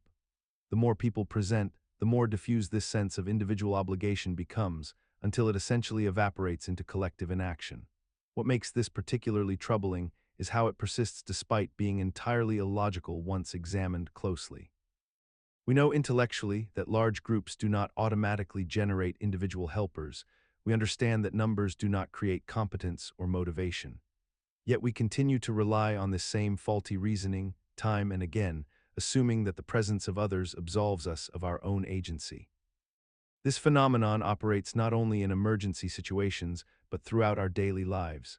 In workplaces where critical feedback never gets delivered because everyone assumes it is someone else's responsibility to say something difficult. In online communities where harmful content spreads unchecked because each person believes moderation will handle it.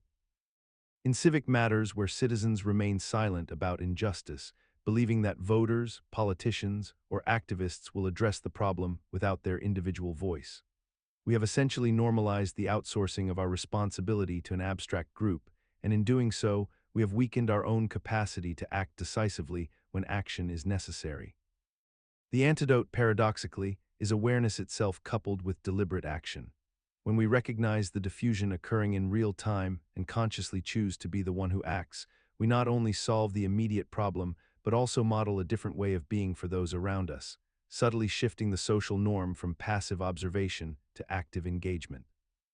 Each time someone breaks the pattern and acts, whether by calling for help in a crowded mall, speaking up in a silent meeting, or reporting abuse online, they fracture the illusion of collective responsibility and remind others that agency was never truly absent, only temporarily surrendered to the comfort of the crowd.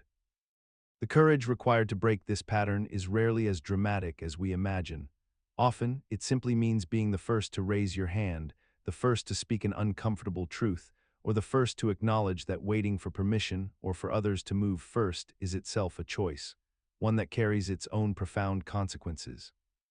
And perhaps most importantly, we must recognize that this choice to act is not a burden placed upon exceptional individuals, but rather a fundamental capacity that exists within each of us, waiting only for the moment when we decide that the comfort of inaction costs far more than the temporary discomfort of stepping forward into the space where responsibility, once claimed, becomes the source of genuine human connection and change.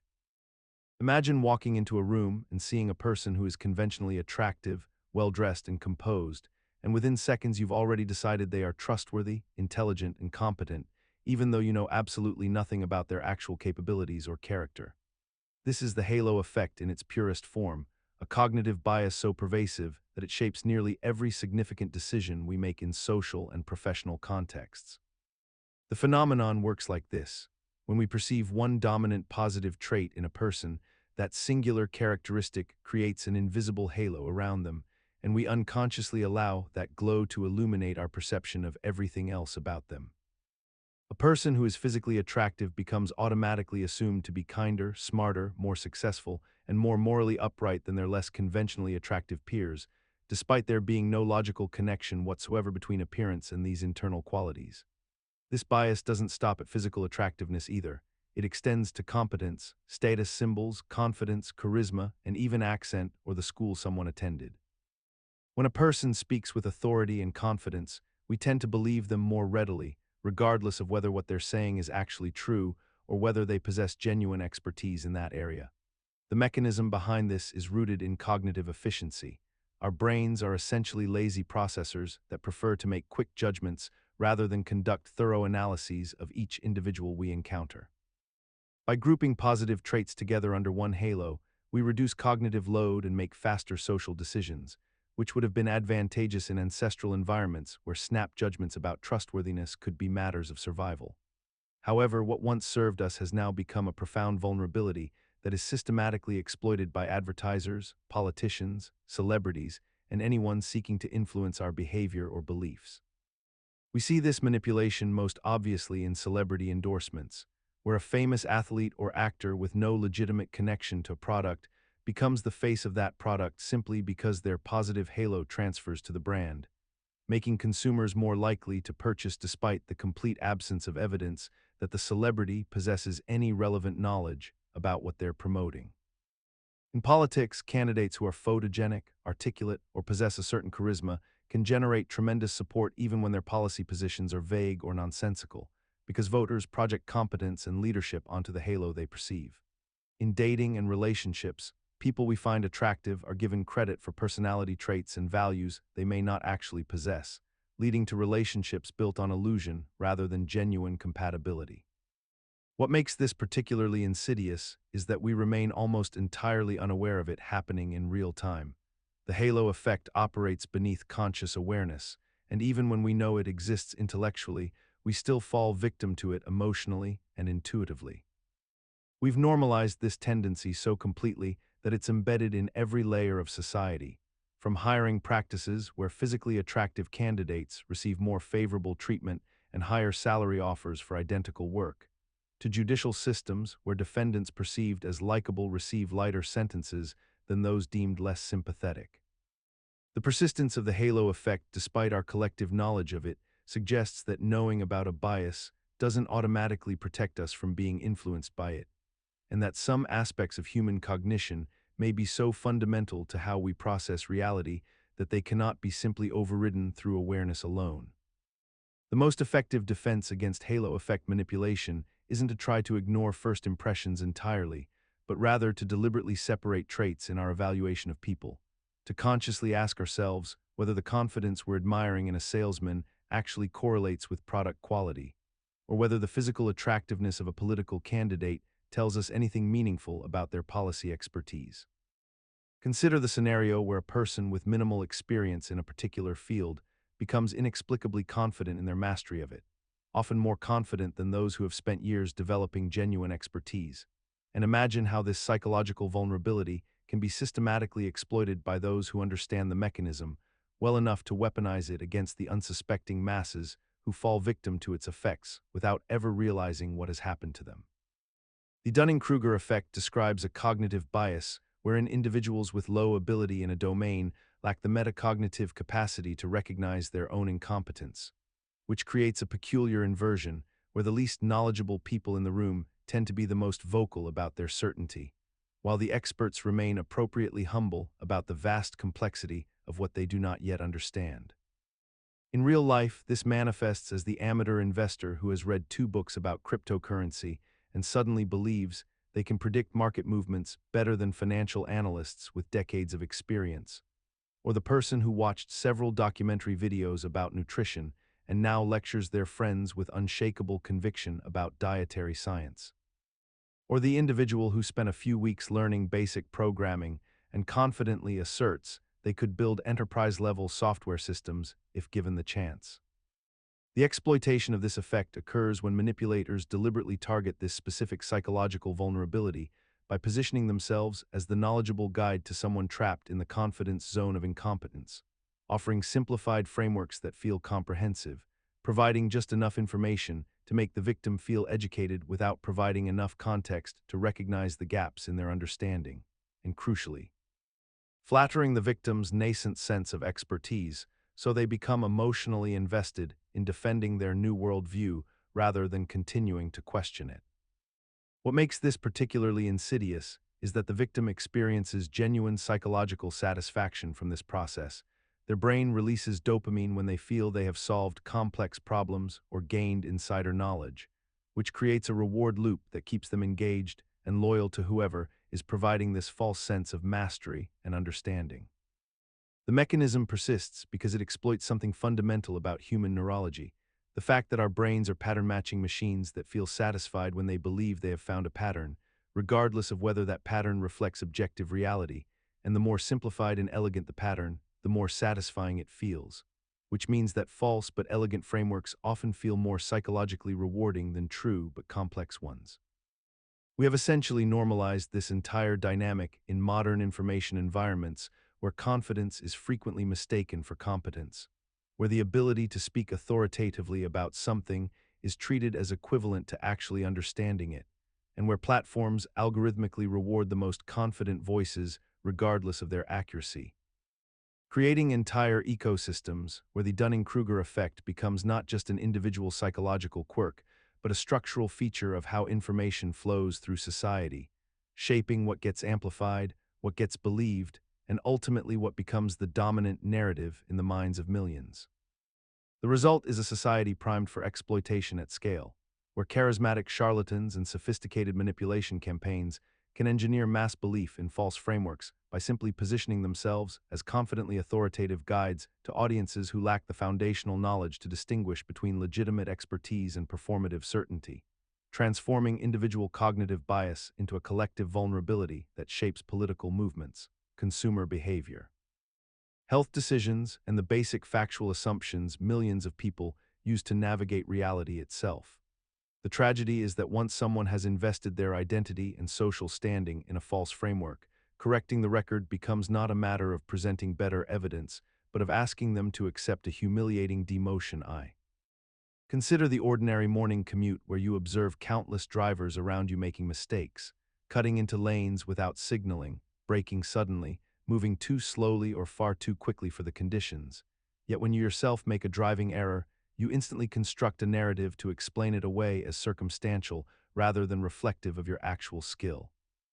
And this pattern repeats across nearly every domain of human experience, from academic performance to romantic relationships to professional competence, where studies consistently reveal that the vast majority of people rate themselves as above average in nearly every positive dimension imaginable, which is mathematically impossible and yet psychologically inevitable. As the human mind has developed an elegant system of self-deception that allows us to maintain a consistently inflated view of our own abilities and qualities, while simultaneously accepting that others are subject to the very limitations and flaws we deny in ourselves. The mechanism underlying this phenomenon, known as illusory superiority or the Wobegon effect, emerges from several interconnected cognitive processes that work in concert to protect our self-image and maintain psychological equilibrium in the face of a world that constantly threatens to deflate our sense of competence and worth. When we succeed at something, we attribute that success to our inherent abilities and personal characteristics, storing it as evidence of our superior qualities. But when we fail or perform poorly, we immediately look outward to situational factors such as bad luck, interruptions, unclear instructions, or the particular difficulty of that specific instance.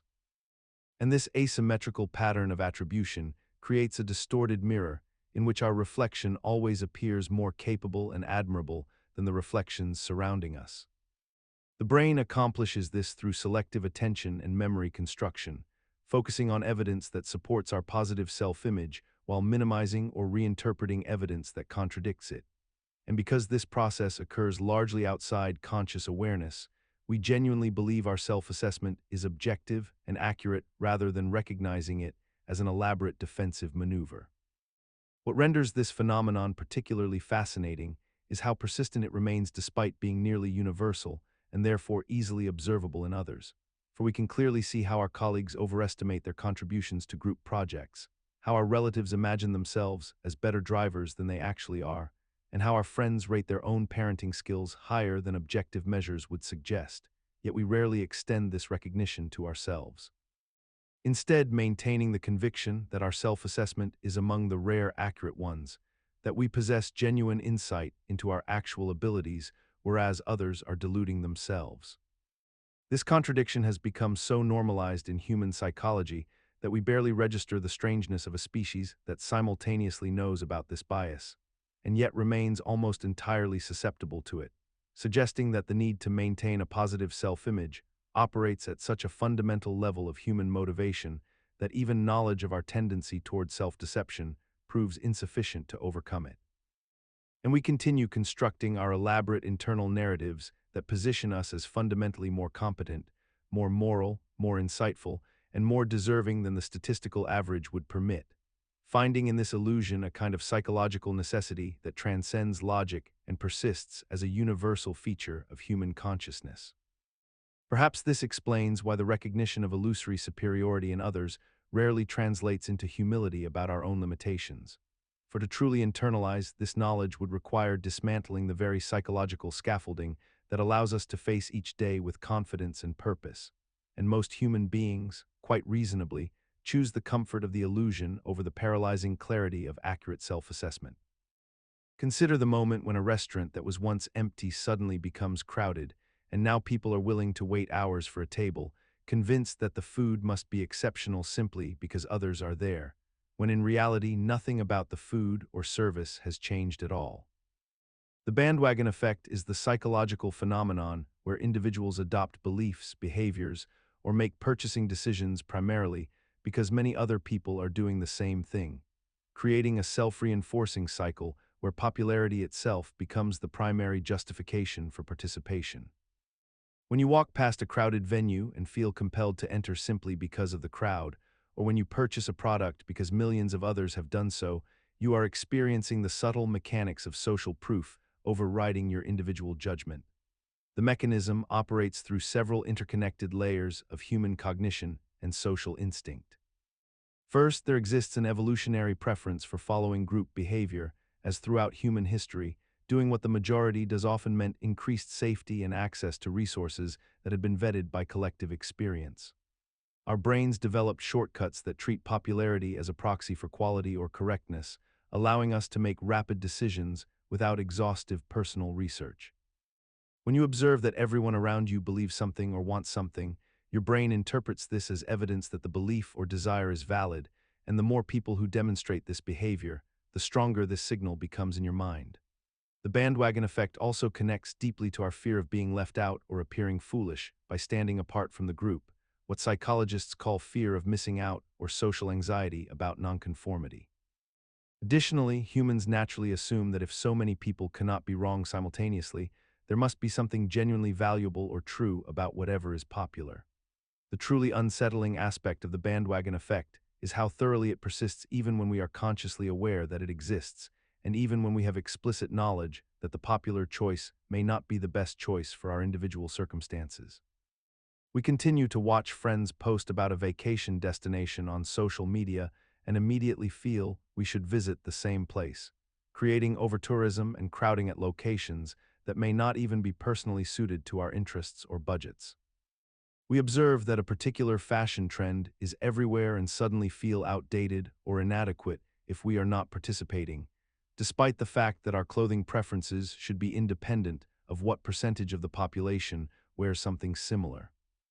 The bandwagon effect has become institutionalized in modern consumer culture, where marketing explicitly relies on demonstrating popularity through social metrics like view counts, share numbers, and customer testimonials, knowingly leveraging our psychological susceptibility to group behavior. We have normalized allowing the choices and beliefs of strangers to override our own reasoning, and we have built entire platforms and economies around amplifying this effect. The bandwagon effect represents a fundamental gap between our conscious understanding that we should think independently and our actual behavior, which is remarkably vulnerable to the gravitational pull of collective momentum, making it one of the most powerful and persistent forces shaping human decision-making in contemporary society. What makes this particularly insidious is that the bandwagon effect operates most powerfully in precisely those moments when we believe we are thinking most critically. When we carefully research a purchase and find hundreds of positive reviews, we rarely stop to consider that those same reviews may themselves be products of the bandwagon effect, each reviewer influenced by the popularity that preceded them, creating an echo chamber of collective delusion masquerading as validated truth. This recursive loop becomes nearly impossible to escape because the bandwagon effect disguises itself as evidence-based decision-making, allowing us to feel rational even as we surrender our judgment to the crowd's invisible hand. Imagine sitting in a conference room where a decision has already begun to form, a consensus that seems to be crystallizing around you like ice on glass, and despite your inner doubts, despite the small voice inside suggesting that something about this plan feels wrong or incomplete or potentially harmful, you find yourself nodding along with everyone else, perhaps even adding supportive comments to strengthen the emerging agreement, and as you do this, you become aware of a peculiar phenomenon occurring in your own mind where the act of voicing agreement actually begins to reshape your private thoughts until you genuinely cannot remember why you disagreed in the first place. This is groupthink pressure, and it operates through a deceptively simple mechanism rooted in how human beings have evolved to survive within social hierarchies and tribal structures. Our brains are wired to recognize that social cohesion often correlates with survival, and when we perceive that a group consensus is forming, we experience a subtle but profound psychological pressure to align ourselves with that consensus, not primarily because the reasoning behind it is sound, but because deviation carries an almost primordial sense of danger that our nervous system registers as a genuine threat to our belonging and safety. The mechanism works on multiple levels simultaneously. There is the explicit social pressure where disagreement might result in judgment or exclusion, but more insidiously, there is the internal cognitive pressure where once we have publicly aligned ourselves with the group position, our own minds work backward to justify and rationalize that position, a phenomenon known as cognitive dissonance reduction, and the more we hear others echoing the same views, the more those views feel true and correct simply through the sheer force of repetition and apparent consensus. What makes this particularly remarkable is that groupthink pressure persists even when the stakes are low, and the group is composed of intelligent, educated individuals who explicitly understand how groupthink operates, suggesting that this is not merely a failure of logic or intelligence, but rather a fundamental feature of how our social minds function that cannot simply be reasoned away through intellectual understanding alone. We have normalized this process so completely that we rarely notice when we are experiencing it. We attribute our agreement to our own genuine conviction rather than recognizing the weight of social pressure that shaped that conviction in the first place, and in many cases, the group members genuinely believe they have arrived at their conclusions independently, when in reality they have all been gently pulled toward the same consensus through the invisible currents of social conformity and the deep human need to belong. The tragedy is that groupthink often thrives most dangerously in precisely those contexts where independent thinking matters most, in boardrooms making consequential financial decisions, in medical teams diagnosing rare conditions, in policy meetings that will affect thousands of lives. Because the higher the stakes and the more complex the problem, the more reassuring it feels to have everyone moving in the same direction, even when that unified direction might be leading collectively off a cliff. The historical record is littered with catastrophic decisions that emerged from such unified confidence.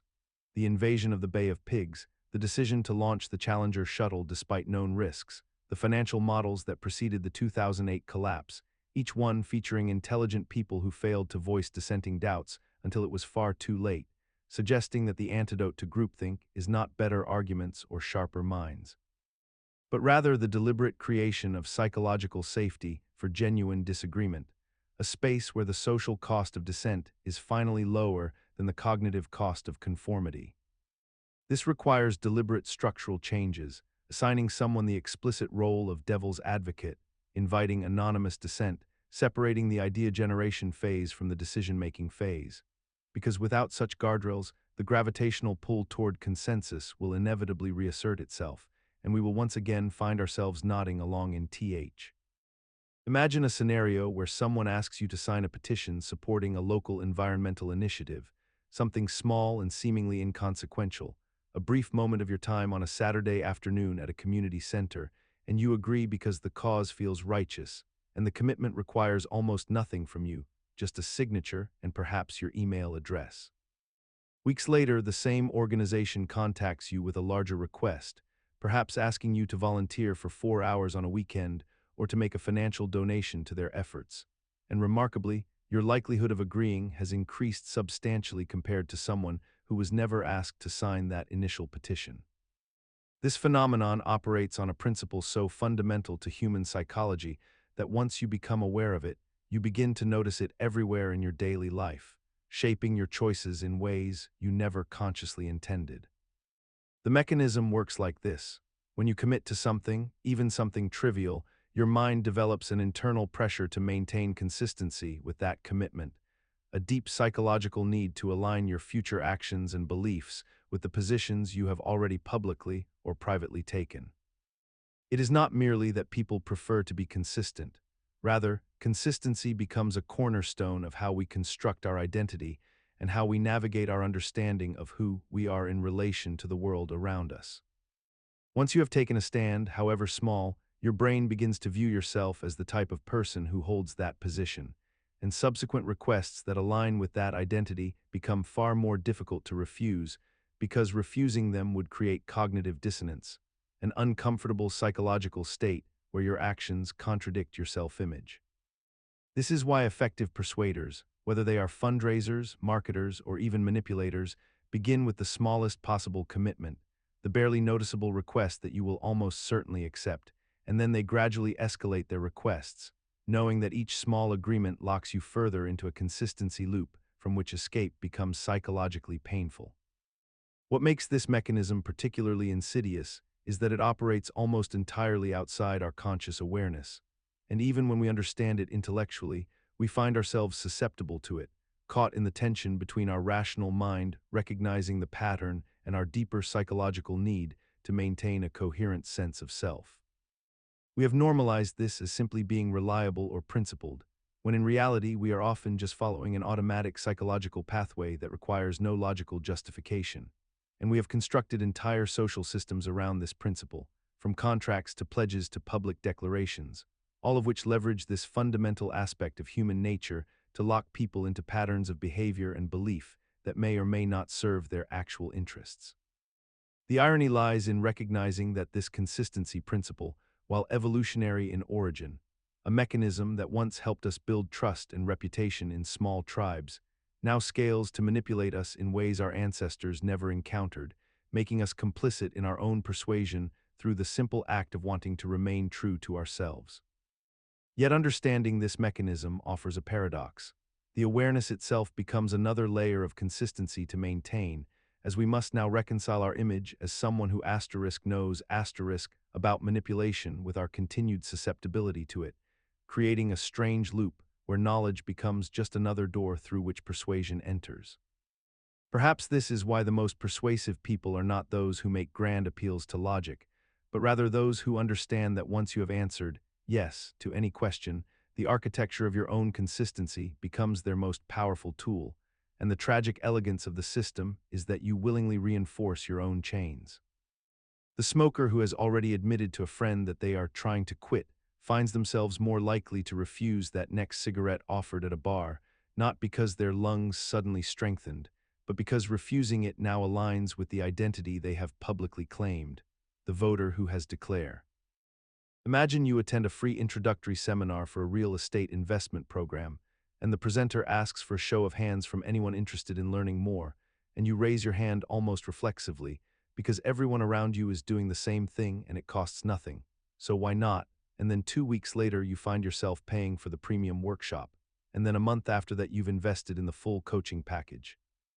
And before you realize what has happened, you've spent thousands of dollars on something you never seriously considered when you first walked into that room, and you tell yourself it makes sense because you've already come this far and you need to see it through to get your money's worth, when in reality you're caught in a mechanism called commitment escalation, which works by securing small, seemingly inconsequential agreements from you first, agreements so minor they feel trivial, and then gradually increasing the size and scope of each subsequent commitment, while your sense of consistency and identity becomes progressively more invested in the path you've already started down. The psychological mechanism underlying this phenomenon is rooted in something researchers call the consistency principle, which describes how humans have a deep psychological need to appear consistent to themselves and to others, and once you've made even a small public or private commitment to a direction or belief, your mind naturally gravitates toward decisions that reinforce that commitment rather than contradict it, because contradicting it would create cognitive dissonance. That uncomfortable internal conflict that humans are evolutionarily wired to avoid and resolve, and the way we typically resolve it is not by abandoning the original commitment, but by justifying why we should continue down that path. And this becomes especially powerful when the escalation happens gradually enough that you never reach a clear moment of decision where you stop and reassess from the beginning. Instead, each new step feels like a minor continuation rather than a major shift in direction. What makes commitment escalation so insidious is that it leverages our own desire for consistency against us, because we are fundamentally creatures who want to see ourselves as reliable and principled, and once we've raised our hand or said yes or paid the first fee, our internal narrative shifts to accommodate that choice, and we begin unconsciously seeking information that justifies it while dismissing information that contradicts it. And each successive commitment further locks us into this identity, and by the time you realize you've traveled a significant distance down an unwanted path, you find it psychologically painful to admit you were wrong from the beginning. So instead, you take the next step forward and tell yourself you're being committed rather than trapped.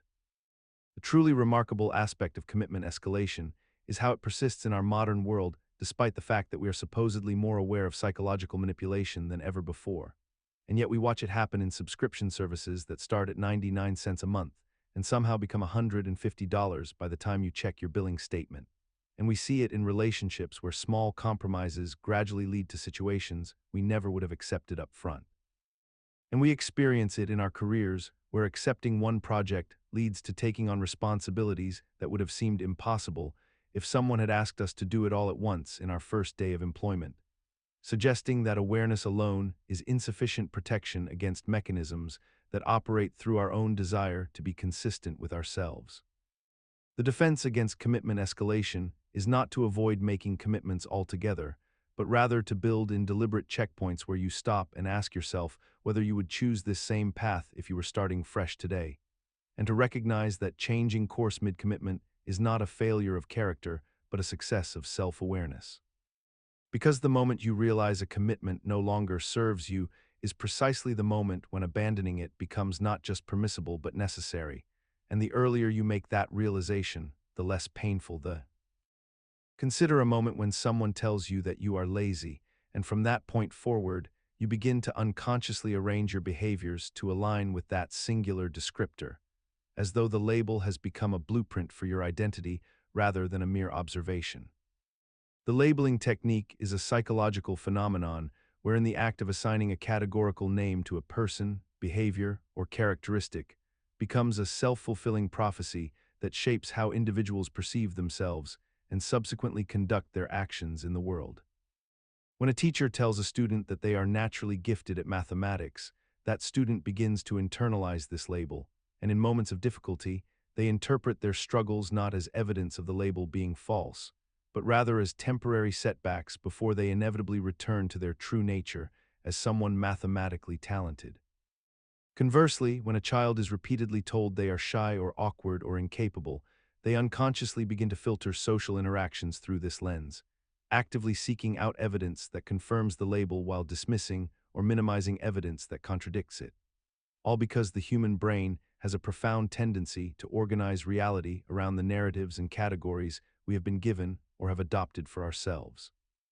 The mechanism operates through several interconnected psychological pathways. First, there is the simple matter of cognitive consistency, whereby people feel psychological discomfort when their self-perception conflicts with their actions, so they adjust their behaviors to match the labels they have accepted. Second, there is the power of repeated assertion, where hearing a label frequently enough causes it to become embedded in memory and self-concept through mere exposure and familiarity.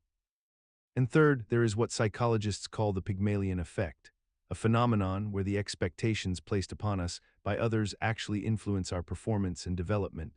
because we unconsciously work harder or less hard depending on whether we believe someone has faith in our abilities or doubts our potential.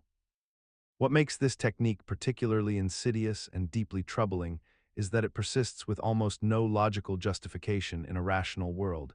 yet we have completely normalized its use in virtually every domain of human interaction. Parents apply labels to their children with casual certainty. Schools categorize students and often communicate those categories in ways that shape academic trajectories.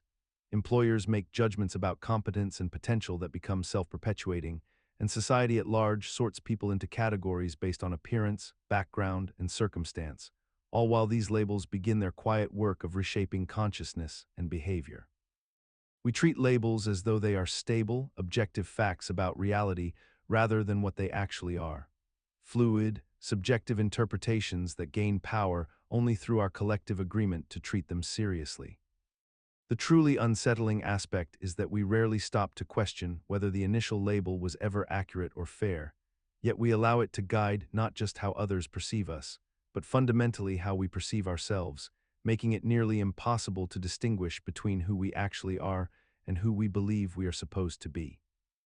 A student labeled as troubled begins to view their rebellious impulses not as moments of choice, but as inevitable expressions of their nature, while a colleague dismissed as not a team player interprets their independent work style through this predetermined frame, each reinforcing the label through a kind of psychological confirmation bias that becomes nearly impossible to escape once the categorization has taken root in the collective consciousness. The liberation from such labels requires an almost radical act of consciousness, a deliberate and sustained effort to recognize that the categories others have assigned to us are not immutable truths, but rather temporary narratives we have agreed to inhabit, and that reclaiming our sense of self often means actively and courageously stepping outside the boundaries these labels have drawn, even when doing so feels like a betrayal of the identity we have spent years constructing. Imagine yourself in a car dealership, sitting across from a salesman who has just finished walking you through the features of a vehicle you've been considering, and instead of asking you directly whether you want to buy it, he leans back in his chair and says something like, "So, would you prefer the midnight blue or the pearl white exterior? Or perhaps, should we put you down for the automatic or manual transmission?" Notice how the question has already assumed that you've decided to purchase the vehicle. The only choice remaining in his framing is which specific variation you'll select, not whether you'll buy at all. This is the assumptive close, one of the most pervasive persuasion techniques in sales environments, and it operates through a subtle but powerful psychological mechanism that has fascinated researchers for decades. When someone presents you with a choice that presupposes a larger decision has already been made, your mind experiences a peculiar conflict, because rejecting the assumptive close requires you to backtrack and contradict the premise that was already laid out, which feels socially awkward and requires more active resistance than simply going along with the assumption. The psychological mechanism at work here involves something called the path of least resistance. Your brain is naturally inclined toward the conversational flow that requires the least cognitive effort and the least social friction, and accepting the assumption embedded in the question moves you forward along that path, while rejecting it forces you to stop, reverse course, and create an uncomfortable moment. Additionally, there is an element of what psychologists call commitment and consistency. Once you've answered which color you prefer or which transmission you want, you've made a micro-commitment that psychologically primes you to follow through on the larger decision, because human beings have a deep-seated need to appear consistent with their previous statements and choices. The assumptive close also leverages social proof and normalization. By speaking as though your purchase is inevitable, the salesman is suggesting that this is the normal, expected outcome of the conversation, and deviating from that norm feels like you're being difficult or indecisive. What makes this technique particularly interesting is how it persists despite the fact that we are, in many modern contexts, consciously aware that it exists and aware that it's being used on us. We encounter assumptive closes in retail environments, in subscription signups where the default button is already selected, in service upgrades that are presented as foregone conclusions, and in countless other situations, yet we continue to find ourselves influenced by them even when we recognize the tactic intellectually. This persistence speaks to something fundamental about human psychology. No matter how much we know about a technique rationally, the emotional and social pressure that comes with rejecting an assumption still operates at a level beneath conscious deliberation. And we've normalized this approach so thoroughly in commercial and persuasive contexts that it feels almost like a standard part of communication rather than a manipulation technique. The car dealership example extends far beyond the showroom floor. Consider how streaming services present continue subscription as the default option, or how restaurants phrase questions as "will that be cash or card?"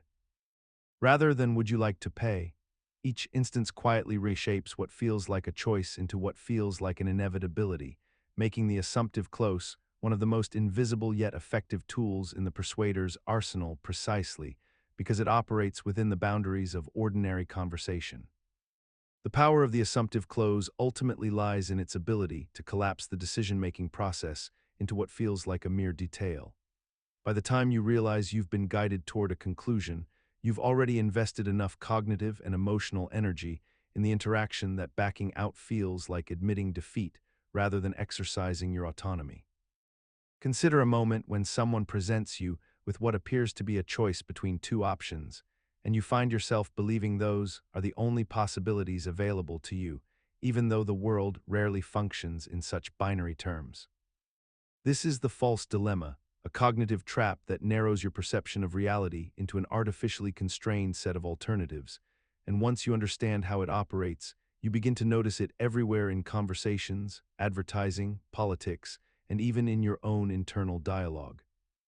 The mechanism works by exploiting your brain's natural preference for simplicity and decisiveness.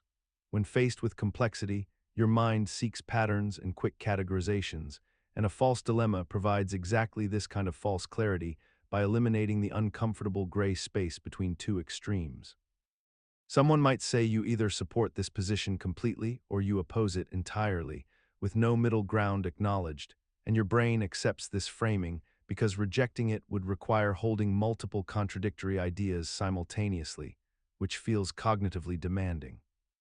The psychological reason this works so effectively is that your mind operates on what researchers call bounded rationality, meaning you cannot process infinite possibilities at once. So you rely on shortcuts and simplifications, and a false dilemma provides a shortcut that feels decisive even when it removes crucial nuance from the situation. Once this framing is accepted, it becomes remarkably difficult to escape because any attempt to introduce a third option is often treated as sitting on the fence or being indecisive. And socially, we have learned to distrust nuance and complexity, preferring people who take strong stands on clearly defined sides. What makes this particularly insidious is how normalized it has become in our discourse. We accept binary thinking as inevitable rather than constructed, and we have built entire systems of debate and decision-making around the assumption that most questions have only two legitimate answers, when in reality most substantive issues contain numerous dimensions, trade-offs, and contextual factors that cannot be reduced to a simple either-or proposition. When you recognize that someone is presenting you with a false dilemma, the antidote is to consciously articulate the third options, the nuances, and the complexities that have been deliberately or unconsciously omitted, and this act of naming alternatives can feel disorienting at first because you are resisting the cognitive ease that binary thinking provides. Yet this discomfort is precisely where intellectual honesty and more accurate understanding begin to emerge. The cost of this resistance is worth paying, however, because once you develop the habit of seeking the overlooked middle ground and the invisible alternatives, you begin to see how many of your own decisions have been constrained by false choices you never questioned,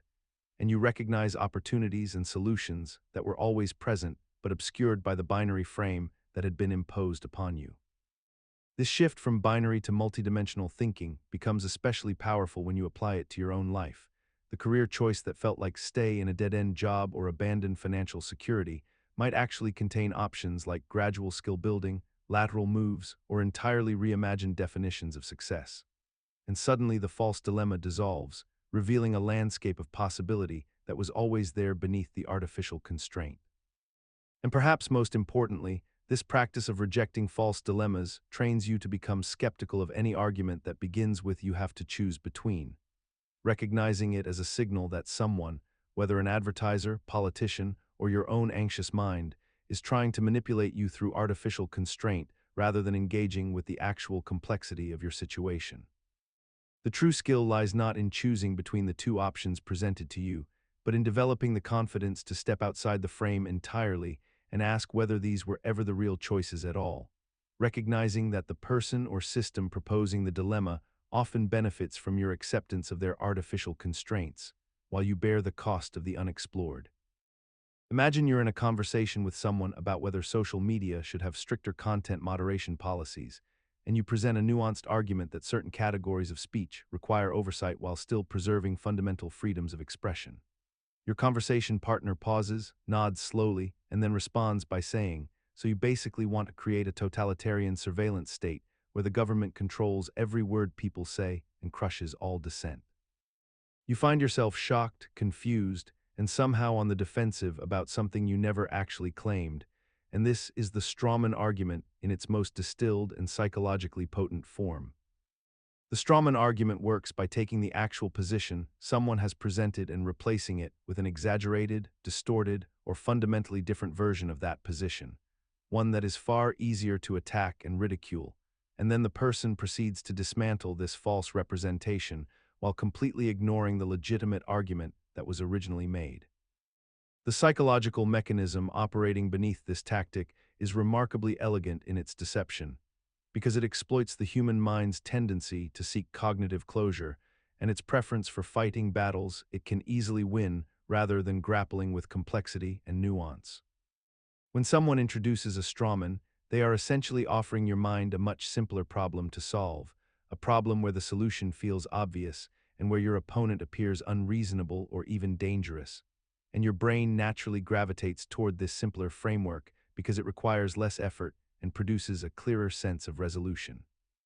The strawman persists in our discourse despite being logically invalid and intellectually dishonest because it functions so effectively at an emotional level, generating heat and conflict rather than light and understanding, and once the false version of an argument has been introduced into the conversational space, the burden of proof somehow shifts onto the original speaker to clarify and re-explain their actual position rather than remaining on the strawman creator to address the legitimate argument in its actual form. We have normalized strawman arguments to such a degree that they appear constantly in political debates, social media discussions, workplace disagreements, and even intimate relationships, where partners unconsciously strawman each other's concerns in moments of conflict, and we rarely call them out explicitly because doing so requires pausing the emotional momentum of an argument to explain a logical fallacy, something that feels tedious and unnecessary in the heat of disagreement. The insidious part is that even when we recognize a strawman has been constructed, challenging it often makes us appear defensive or pedantic, which itself becomes evidence, in the mind of observers, that we're hiding something or that our original position was shakier than we claimed. This dynamic is why strawman arguments have become such a dominant force in contemporary discourse. They're not just logically effective, they're socially and emotionally advantageous for the person deploying them. The person who deploys the strawman gets to appear bold and principled, standing against an extreme position, while the person defending their actual nuanced stance gets cast as either evasive or not committed enough to their own beliefs. A reversal of intellectual honesty that leaves the original speaker in an almost impossible rhetorical position where clarification itself becomes evidence of weakness. The only real defense against this trap is to refuse the false choice entirely, to calmly insist on discussing your actual position rather than the caricature, understanding that this refusal itself may be mischaracterized as obstinacy, but recognizing that surrendering to the strawman's frame concedes the entire territory of honest discourse. In this way, strawman arguments reveal themselves as fundamentally anti-dialogical. They don't seek to understand or engage with a different perspective, but rather to create a theatrical victory by fighting an opponent who was never actually in the room. Consider a situation where someone presents you with multiple pieces of information, but only one of them actually matters to the decision or argument at hand, while the others are deliberately introduced to pull your attention away from the central issue. Imagine a manager who, when confronted about unfair scheduling practices, responds by bringing up the employee's minor tardiness from 3 weeks ago, shifting the entire conversation from systemic scheduling problems to personal punctuality, which is a completely separate matter. Or consider a political debate where a candidate, when asked about their voting record on healthcare, instead launches into a detailed discussion about their opponent's personal finances, successfully redirecting the audience's focus away from the original question and toward a topic that, while potentially interesting, has nothing to do with the actual policy disagreement. The red herring distraction operates on a fundamental principle of human attention. Our minds have limited processing capacity, and when presented with multiple stimuli, we tend to allocate our cognitive resources based on what seems most salient or emotionally engaging at the moment. The mechanism underlying this psychological trick relies on the fact that we rarely exist in a state of perfect logical clarity. Instead, we operate in environments filled with competing demands for our attention, competing emotions, and competing narratives about what matters. When someone introduces an irrelevant but emotionally charged or seemingly important piece of information into a conversation, our brain's threat detection system activates, causing us to pivot our focus toward this new element. The original issue, which may have been perfectly valid and important, suddenly feels less urgent than addressing this new concern that has been placed before us. We experience this shift not as manipulation, but as a natural response to what feels like new and potentially relevant information. The person introducing the red herring has essentially exploited the architecture of human cognition, using our own attention mechanisms against us by flooding the field with more information than we can properly evaluate simultaneously. What makes this technique particularly effective and surprisingly persistent in everyday life is that it often succeeds without anyone consciously recognizing that a distraction has occurred. We accept the redirect as a legitimate part of the conversation, sometimes not even noticing that we have abandoned the original topic entirely. In professional settings, in family disputes and negotiations, and in casual arguments, the red herring flourishes because it operates beneath the threshold of our explicit awareness. We have normalized this behavior to such an extent that we rarely call it out, and when we do recognize it, we often feel somewhat embarrassed for having been temporarily distracted, as though the fault lies with our own attention span rather than with the manipulation itself. The remarkable aspect of this psychological mechanism is that knowing about it intellectually does not necessarily prevent us from falling victim to it, because the distraction works not on our logical mind, but on our attentional systems and our emotional responses.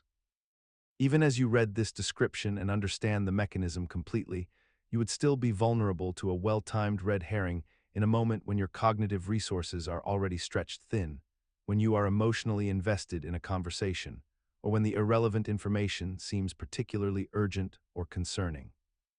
This is precisely why the most effective defense against red herrings is not simply awareness, but rather a deliberate practice of pausing to ask, is this information actually relevant to the question being asked? And developing the discipline to redirect conversations back to their original focus, even when doing so feels socially awkward or emotionally uncomfortable. When you practice this discipline consistently, you begin to notice how often red herrings appear in everyday discourse, in news coverage that pivots from policy to personality, in workplace conversations that shift from performance issues to personal grievances, in relationships where one partner deflects from their own. Consider the moment when you encounter a photograph of a child in distress, or perhaps a video of an animal suffering in an unsafe condition, or even a heartfelt story about someone's personal tragedy that has been shared across social media platforms by thousands of people who claim it changed their perspective on life forever. In these moments, something peculiar happens within your cognitive system that bypasses your rational faculties almost entirely, moving you toward a decision, a donation, a belief, or an action before your analytical mind has even finished formulating a coherent thought about whether the appeal is logically sound or factually accurate. This is the mechanism of emotional appeal, a persuasion technique so powerful and so deeply woven into human communication that we rarely notice when it is being deployed against us with deliberate intent. The psychology underlying this phenomenon stems from the fundamental architecture of human decision-making, which is not nearly as rational as we imagine ourselves to be. Our emotions are evolutionarily ancient systems designed to generate rapid responses to stimuli in our environment, responses that prioritize survival and social cohesion over logical analysis. When someone presents information alongside a strong emotional component, whether through evocative imagery, a stirring narrative voice, or the strategic pairing of ideas with universally resonant human experiences like loss, fear, or hope, your brain releases neurochemicals that override the more deliberate processes of critical evaluation. You become more likely to agree, to share, to donate, to believe, to take action, all because the emotional resonance of the message has temporarily elevated it above the threshold of skeptical examination. What makes this mechanism so insidious is that it operates effectively regardless of the actual truth content of the appeal itself. A deeply moving story can be entirely fabricated, yet it will generate genuine emotional responses and genuine behavioral changes. An image of profound suffering can be manipulated, staged, or taken entirely out of context, yet it will still activate the same neural pathways that evolution has hardwired to respond to genuine human distress. The remarkable aspect of how this persists in modern society is that we have collectively decided to treat emotional appeal not as a manipulation technique to be guarded against, but rather as a legitimate and even morally praiseworthy form of persuasion. We celebrate the documentary filmmaker who makes us cry, the activist who makes us angry enough to act, the advertiser who makes us feel belonging or aspiration. We have built entire industries, from marketing to politics to nonprofit fundraising, around the principle that if you can make someone feel something intensely enough, their rational objections become secondary to their emotional imperatives, and we consider this not a failing of human judgment, but rather its highest expression. The irony is that this elevation of emotional persuasion as virtue obscures a critical question. When we allow our emotional responses to override our rational scrutiny, we essentially surrender our agency to whoever possesses the greatest skill at emotional manipulation, which is not necessarily the person telling the truth, but rather the person who understands most intimately how to trigger our deepest fears and longings. This surrender becomes particularly consequential when we consider that emotional triggers are remarkably consistent across populations: fear of loss, desire for belonging, anger at injustice, making entire demographics predictably susceptible to the same carefully crafted emotional narratives, regardless of their factual merit or long-term consequences. The political campaign that weaponizes fear of economic collapse, the charitable organization that profits from guilt, the social movement that demands belief before evidence, all exploit this predictable architecture of human emotion, transforming our capacity for empathy and moral concern into a liability that can be reliably exploited by those with sufficient resources and messaging sophistication to shape the narratives we encounter. Guilt tripping occurs when someone deliberately manipulates another person by invoking a sense of guilt or shame in order to influence their behavior or decisions, and it typically manifests in situations where one person wants something from another but lacks legitimate authority or rational persuasion to obtain it.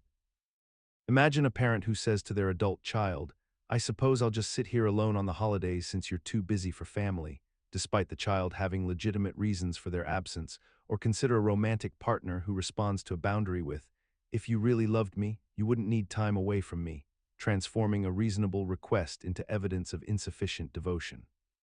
The guilt tripper creates a false equivalence between the other person's actions and a failure of character, love, or loyalty, essentially saying that if you truly cared about me, you would comply with my wishes regardless of your own needs or circumstances.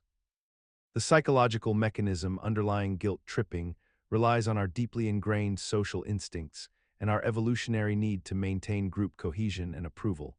because humans are profoundly social creatures who have survived for millennia by being sensitive to the judgment and disappointment of those around them. When someone suggests through their words or behavior that our choices have caused them suffering or revealed something deficient within us, it triggers an uncomfortable internal conflict between our own autonomy and our desire to be seen as good, caring, and worthy of belonging. The guilt tripper essentially hijacks this natural emotional response by creating ambiguity about whether their disappointment reflects a genuine breach of reasonable obligation or merely a failure to prioritize their preferences above all else. What makes guilt tripping particularly insidious is that it often succeeds even when the manipulated person consciously recognizes what is happening, because the emotional weight of disappointing someone we care about can override our logical understanding that we have done nothing wrong.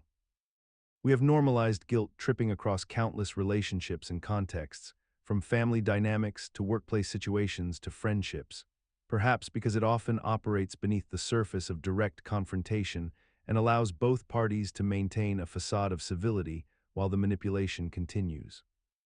The guilt tripper can claim they were simply expressing their feelings rather than making demands, while the person being manipulated feels the pressure without being able to clearly articulate what has happened, and this ambiguity allows the pattern to persist and repeat indefinitely. Over time, those subjected to chronic guilt tripping often internalize the message that their own needs are inherently selfish, leading them to second-guess legitimate boundaries and prioritize the emotional comfort of others even when doing so comes at significant cost to their own well-being, a pattern that can persist long after the relationship itself has ended. The tragedy is that guilt tripping ultimately corrodes the very relationships it seeks to strengthen, because compliance born from shame rather than genuine care creates resentment, distance, and a foundation of manipulation rather than mutual respect, transforming what could have been an honest negotiation into a cycle of control and emotional debt that neither party can ever fully repay. Those who have learned to recognize guilt tripping in themselves often find they must consciously rewire their impulse to manage others' emotions, understanding that genuine love means allowing others the autonomy to make choices we might not prefer, and that true connection requires accepting that we cannot always be someone's first priority without sacrificing our own integrity. The path forward requires both parties to develop what might be called emotional courage, the willingness to express needs directly without weaponizing disappointment, and the strength to disappoint others when necessary without collapsing into shame, recognizing that the temporary discomfort of honest conflict is far less damaging than the slow poisoning of a relationship built on obligatory compliance. Consider the scenario where someone consistently positions themselves as the wronged party in nearly every conflict, regardless of the circumstances surrounding the interaction, and notice how this strategy creates a peculiar dynamic where questioning their narrative becomes socially awkward or even condemning to the person who raises concerns. When an individual adopts the victim role, they establish themselves in a position of moral authority that becomes difficult to challenge without appearing callous or unsympathetic. And this psychological positioning functions as a shield against accountability because direct criticism or disagreement can be reframed as further victimization or persecution. The mechanism operates through a fundamental human vulnerability, our instinct to protect those we perceive as suffering or powerless, combined with the social penalty we face for appearing to harm someone already in distress. When someone claims victimhood effectively, they shift the entire framework of the conversation from examining behavior and consequences to examining their emotional state and past grievances. And this redirection happens so smoothly that observers often fail to notice the manipulation has occurred. The victim narrative also generates what psychologists recognize as the compassion reflex, where our critical thinking becomes temporarily suspended in the presence of apparent suffering, and our brains prioritize alleviating emotional pain over maintaining logical consistency or evaluating evidence.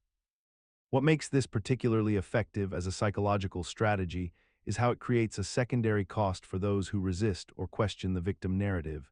because any person who expresses skepticism becomes positioned as the aggressor, and this social recalibration happens with remarkable consistency across different contexts and relationships. The persistence of this dynamic despite its logical inconsistencies suggests something deeper about human social architecture, something rooted in our evolutionary need to cooperate and avoid conflict, and perhaps also in our collective guilt about the very real suffering that exists throughout the world. This vulnerability becomes particularly pronounced in institutional and intimate settings, where power dynamics are already complex, and where the stakes of being perceived as callous feel genuinely consequential, making it nearly impossible for reasonable people to maintain boundaries without experiencing profound social and emotional costs. The result is a system where the person employing this strategy gains disproportionate influence over outcomes and interpretations of events, while those around them develop a kind of learned hesitation, a reflexive self-censorship where they preemptively soften their concerns or abandon legitimate grievances rather than risk the social consequences of being cast as the perpetrator. In this way, playing victim doesn't just shield one person from accountability. It systematically reshapes the entire relational ecosystem to privilege their narrative and comfort above collective truth-seeking or mutual responsibility. And yet the most insidious consequence may be that this dynamic ultimately corrodes the very relationships it appears to strengthen, because genuine intimacy requires the mutual vulnerability of being seen fully, flaws included, rather than the performed vulnerability of strategic victimhood, which leaves everyone involved exhausted by the impossible task of managing someone else's emotional narrative instead of building something authentic together. When this pattern becomes deeply entrenched, the people closest to the victim player often find themselves in a bind where they must choose between their own psychological integrity and their relationships, and many eventually withdraw not out of callousness, but out of sheer survival, a painful irony that confirms the victim narrative and deepens the isolation that made the strategy feel necessary in the first place. The cycle becomes self-perpetuating. The withdrawal that victims fear most arrives not as punishment, but as an inevitable consequence of unsustainable relational dynamics, yet this outcome is then reinterpreted as further evidence of betrayal, validating the original belief that the world is fundamentally unsafe. When someone is confronted with an uncomfortable truth about themselves, when they are presented with evidence of their own inconsistency or harm, when they are asked to sit with the discomfort of accountability, something remarkable happens in the human mind, something that feels almost automatic, almost involuntary, yet remains entirely within their conscious control. This mechanism is deflection, and it operates as perhaps one of the most pervasive and socially accepted forms of psychological avoidance in human interaction. Consider the scenario where a person is told that their behavior has caused someone pain, that their words were hurtful, that their actions contradicted their stated values. Rather than pausing, rather than allowing themselves to experience the genuine discomfort of that realization, they immediately redirect the conversation entirely. They might attack the person delivering the criticism, pointing out their flaws, their history of mistakes, their credibility issues. They might introduce an entirely different topic, something tangentially related or completely unrelated, that shifts focus away from the original point. They might minimize the concern by explaining why what they did was actually justified, or they might reverse the narrative entirely by suggesting that they were actually the victim in the situation all along. The psychological mechanism underlying this behavior is fundamentally about threat reduction and emotional regulation, though not in the healthy sense. When the ego perceives criticism or accountability as a threat, it mobilizes defensive strategies designed to protect the self-image rather than to correct the behavior. Deflection allows the individual to maintain their preferred narrative about themselves without having to reconcile contradictory information. The brain, working to reduce cognitive dissonance, essentially says that it is easier to discredit the messenger, to change the subject, or to reframe the situation than it is to accept responsibility and modify behavior. What makes deflection so psychologically effective is that it often works. When someone deflects skillfully enough, the person raising the concern often finds themselves defending their own character or chasing tangential arguments, and the original issue becomes buried beneath layers of counteraccusations and distractions. The original topic that caused discomfort never receives the sustained attention it required, and the person who engaged in deflection successfully avoided the uncomfortable experience of accountability. Over time, through repeated practice, deflection becomes so normalized, so integrated into someone's communication patterns that they may no longer recognize it as avoidance at all. They might genuinely believe their counterarguments are relevant and their redirections are justified. They have constructed a reality in which their deflections appear logical, reasonable, and necessary. Yet what persists throughout all of this is the fundamental human resistance to uncomfortable self-examination, the deep reluctance to sit with the reality that we have caused harm or acted inconsistently with our own values. Deflection thrives because accountability is painful, because growth requires acknowledging areas where we have fallen short, and because the ego will go to extraordinary lengths to protect itself from that pain. Understanding deflection allows us to recognize it in ourselves and others, to pause when we feel the urge to redirect, and to ask whether the deflection serves truth or merely serves our need to feel better about ourselves in this moment. When we choose to sit with discomfort rather than deflect, when we resist the urge to defend or redirect, we create the possibility for genuine change, not just in ourselves, but in how we relate to others who are brave enough to hold us accountable. This is the quiet courage that transforms conflict into connection. And it is precisely in these moments of vulnerability, when we resist the impulse to deflect and instead remain present with another person's hurt, that we discover the difference between defending who we thought we were and becoming who we might yet be. Imagine a scenario where someone makes a significant mistake at work, perhaps missing an important deadline that affects an entire team's project, and rather than acknowledging their role in the failure, they immediately redirect the conversation toward external factors or other people's contributions to the problem. They might say that the email informing them of the deadline never arrived, or that a colleague failed to provide necessary information on time, or that the tools and resources available were simply inadequate for the task at hand. The person who made the original error is now, through a series of carefully constructed explanations, positioned as a victim of circumstance rather than an agent responsible for their own actions. This psychological mechanism is called blame shifting, and it represents one of the most pervasive defense mechanisms in human behavior, operating across every level of society from intimate relationships to corporate environments to political discourse. The brain, when faced with information that threatens its self-image or social standing, activates a protective response that attempts to maintain psychological equilibrium by transferring responsibility away from the self and toward external targets.